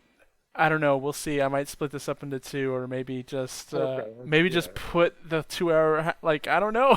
It's gonna be tough. It's all relevant to the superhero There's conversation. plenty of, I'm sure there's plenty of people that would, knock out those 2 hours and be Yeah, like, hey, this is something that's passionate to me. So, that's you know, true. Um, I guess the last kind of section here, we didn't get too many questions. One was kind of like a joking one, and I'm bringing this up only because we strictly have a rule that nothing is off the table for us for our discussing here. sure. So I think it'd be good to bring up this question that a good family friend brought up, or a good family member brought up. He he asked, "Do you suck toes?" So let me What just, what is your yeah. stance, James? What is how do you come at this question? You can take the reins by all means. Well, let me just give some backstory to everyone listening. Oh no. I as a younger man realized that I really appreciated ladies with nice hands, nice feet, and stuff like that. So I became very vocal about it because I realized that this was something that was very important to me. Is I have a physical attraction to ladies that are very feminine, who take care of themselves, their hygiene, and things like that. But I love a woman who takes um, just really takes care of her hands and her feet, especially. And I love ladies with nice heels and all these things. So just giving some context, because instead of I don't want everything like what the heck are you talking, But that's the backstory. Is everyone who knows me knows that I appreciate ladies with nice hands and nice feet. So the question is, do I suck toes? And the question and the answer is, I am definitely open to it. I am definitely I'm definitely open to it. It is on Yeah, the and this is menu. my life. Yeah, yeah, yeah. I would love to, I would love to please my wife any way possible, when I get married. So if that includes that, if that's something that she's open to, why not? Are you gonna wait for marriage to suck toes? The world wants to know. I mean, I would prefer to have my wife, of Okay. course. Yeah. I would prefer that, and I don't think I would take too long to actually get married if I found somebody that I really connected with. So, Yeah. I wouldn't have to wait too long. Well, you you are definitely not the only one with that prerogative. Even famous filmmaker we talked about last time, our boy Quentin Tarantino, he also loves women's feet and Yeah, everything. Long yeah, yeah. shots He of does a that really good sometimes. job. Yeah, I was gonna say he does a really good job with always, having like the foot picture, or scene in every movie, like at least once or briefly. But it's very interesting. He does, it's funny because at first I thought, oh, that's interesting. There's feet in this film. There's feet in this film. And I realized that, oh, and I just love how he doesn't bother hiding it. Yeah.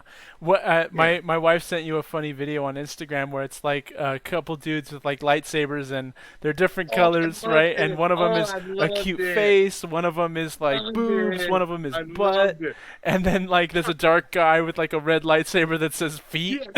Yeah, I loved it. I absolutely loved it. Oh, I loved it. I loved Yeah, it. that's on It was James's funny social because media. I You might can check that actually, out. open up. Yeah, I might actually have this discussion with on my channel as well, just to kind of unpack it a little bit. I'm pretty sure. I'll be honest with you. I'm pretty sure that video would explode Yeah. with. I'm pretty sure about that. Yeah, I'm pretty sure. I probably have guys like, "Hey, man, me too," but yeah, yeah, because it's like it's just something that's uncomfortable for a lot of people because there's a lot of stereotypes and stuff like that. There's guys that have reportedly snuck in people's houses and apartments to kiss their feet or ladies' feet or whatever. So what happens is a lot of people that aren't interested in feet or whatever, they often group everyone together Yeah. automatically. So there's a lot of people that they like feet or they like hands, but they figure, oh, okay, let me not be open about that because everyone's going to group me in that category. And for me, I don't mind actually correcting people. I don't mind correcting. So, if somebody says, I "Oh, hey, you have a foot fetish," and I may ask, well, could you define what a fetish is? Because I touch my PS5 more than feet. So, do I have a PS5 fetish? Do I have a yeah. motorcycle fetish? Do I have a sports car fetish? So what? How do you define it? And so yeah, and then you'd be surprised how many people. The conversation ends right after that. Something I do Yeah. appreciate about you is your ability to just stalwartly defend everything you believe in to the last man. Hey, Like, hey, no evil Superman. No evil Super. um, hey, I mean, Uh, no judgment here. Everyone's got their stuff that they're into and hey, there stuff. you go. There you go. I think maybe if it's deemed necessary or the people want it, we could ask more questions. It is an interesting topic. I'm fine with it, with likewise I'm fine with a lot of things. It's a free country until it starts affecting me, and when I start seeing your posts about it outwardly, or when I don't know what you would do, but you're just like you just said feet one time or something like that with no context. You just said the word, and I put in the comment like you need to be put You down. have to be. like, Oh yeah, yeah, yeah, like yeah. I think yeah, I see something you like have to be stopped. yeah. Oh yeah. I'll never forget. My coworkers was having a meeting. I may have told you this before, but this is like years ago. This is 5, 6 years ago. We're at the preschool. We're having a meeting towards the end of the day, and we were talking about enrollment at the preschool. We're talking about all these things, and then like the director ended the meeting like, okay, well, if that's it, and then one of my coworkers who I was very close with said, yeah, she was like, well, there's one more thing, we need to talk about the fact that James likes feet. and just left it at that. Yeah, yeah, yeah, yeah. And I, I laughed, but I said, well, hold on, because I have a standard. Not everyone's feet. Yeah, Not that's everyone's there are feet. some Yeah, yeah, yeah. some Yeah, crusty let's at feet least out make, there. there Take you go. Let's make that showers. distinction. But no, it was so funny. But yeah, it's yeah, and like you, I'm open to talking about whatever as well. I think there's a way to. I don't know. One of the issues I have with the Christian conservative view on things is I feel like some of us are a little too conservative, in which we're not even willing to talk about things. Like I think Yeah. we should talk about sexuality, and we don't have to make it dirty. You know, we don't have to make it dirty. We can actually talk about the intimacy behind, sexual intimacy and things like that, but we don't have to make it dirty. So I think that's something I would like to do more of. And like I said, I'm not trying to go in detail with certain graphic things, but even just the premise of certain things or where did an idea come from, or yeah, I don't mind talking about that stuff, but yeah, yeah, as long as we have a solid, respectable answer for responding, Yeah. you know. Well, we appreciate you sharing. Might go off into another segment sometime. I do not, but I will not. Judge it. You do your own thing, right? uh, Thank you for the question. Thank you, sir. Thank you for So that. it's a Thank great way to end today's session. You wanna close us in prayer there, James? you. Absolutely, absolutely. I would love to. I would love to.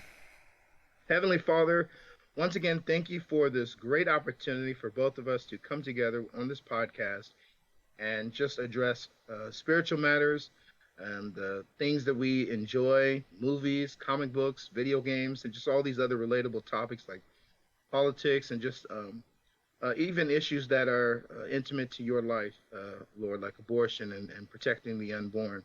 and just continue to use this platform to exalt yourself and for us to enjoy ourselves as we move forward and just we progress and we evolve. And just thank you for every opportunity that you continue to present to us. And God bless our families, watch over us, watch over just the direction of our lives, and just help us through all these difficulties and protect the people that are watching us as well. If they're watching this and they're supporting us, obviously you brought them to this platform. In Jesus' name, we both pray. Amen. Amen. So All right, thank you, sir. James. Before we get off really quick, there are all the links and everything's going to be in the description. Forgot to talk about it before. Um, something else. I'll edit this part out if I have to. Okay. Um, Links. Was it a final question? no. Links. We're done. But it was about. Oh yeah, okay. So also, so links in the description, everything. All the stuff will be all around you. There's boxes and everything. But the podcast is now available on Apple Podcasts and Spotify as of a couple days Yeah. ago. Finally did it. So Nice, man. yeah, it's not just in YouTube format anymore. Hopefully, anyone on a commute or something can watch it more efficiently. Go subscribe to us there. Leave us a good rating if you like it. That'll help us get bigger traction and allow us to maybe start doing ads and stuff if we get a good amount of listeners on those platforms too. So if you want to support us, help us out there. We'd really appreciate it. Listen to it wherever you can. Comment whenever you can. Let us know how we're doing. Any comments, any questions, or anything. We'd love to hear it. Definitely. Cool. Love Okay. it. Love it. Sounds good. Have a good day, buddy. I'll see you next week. All right. Take care.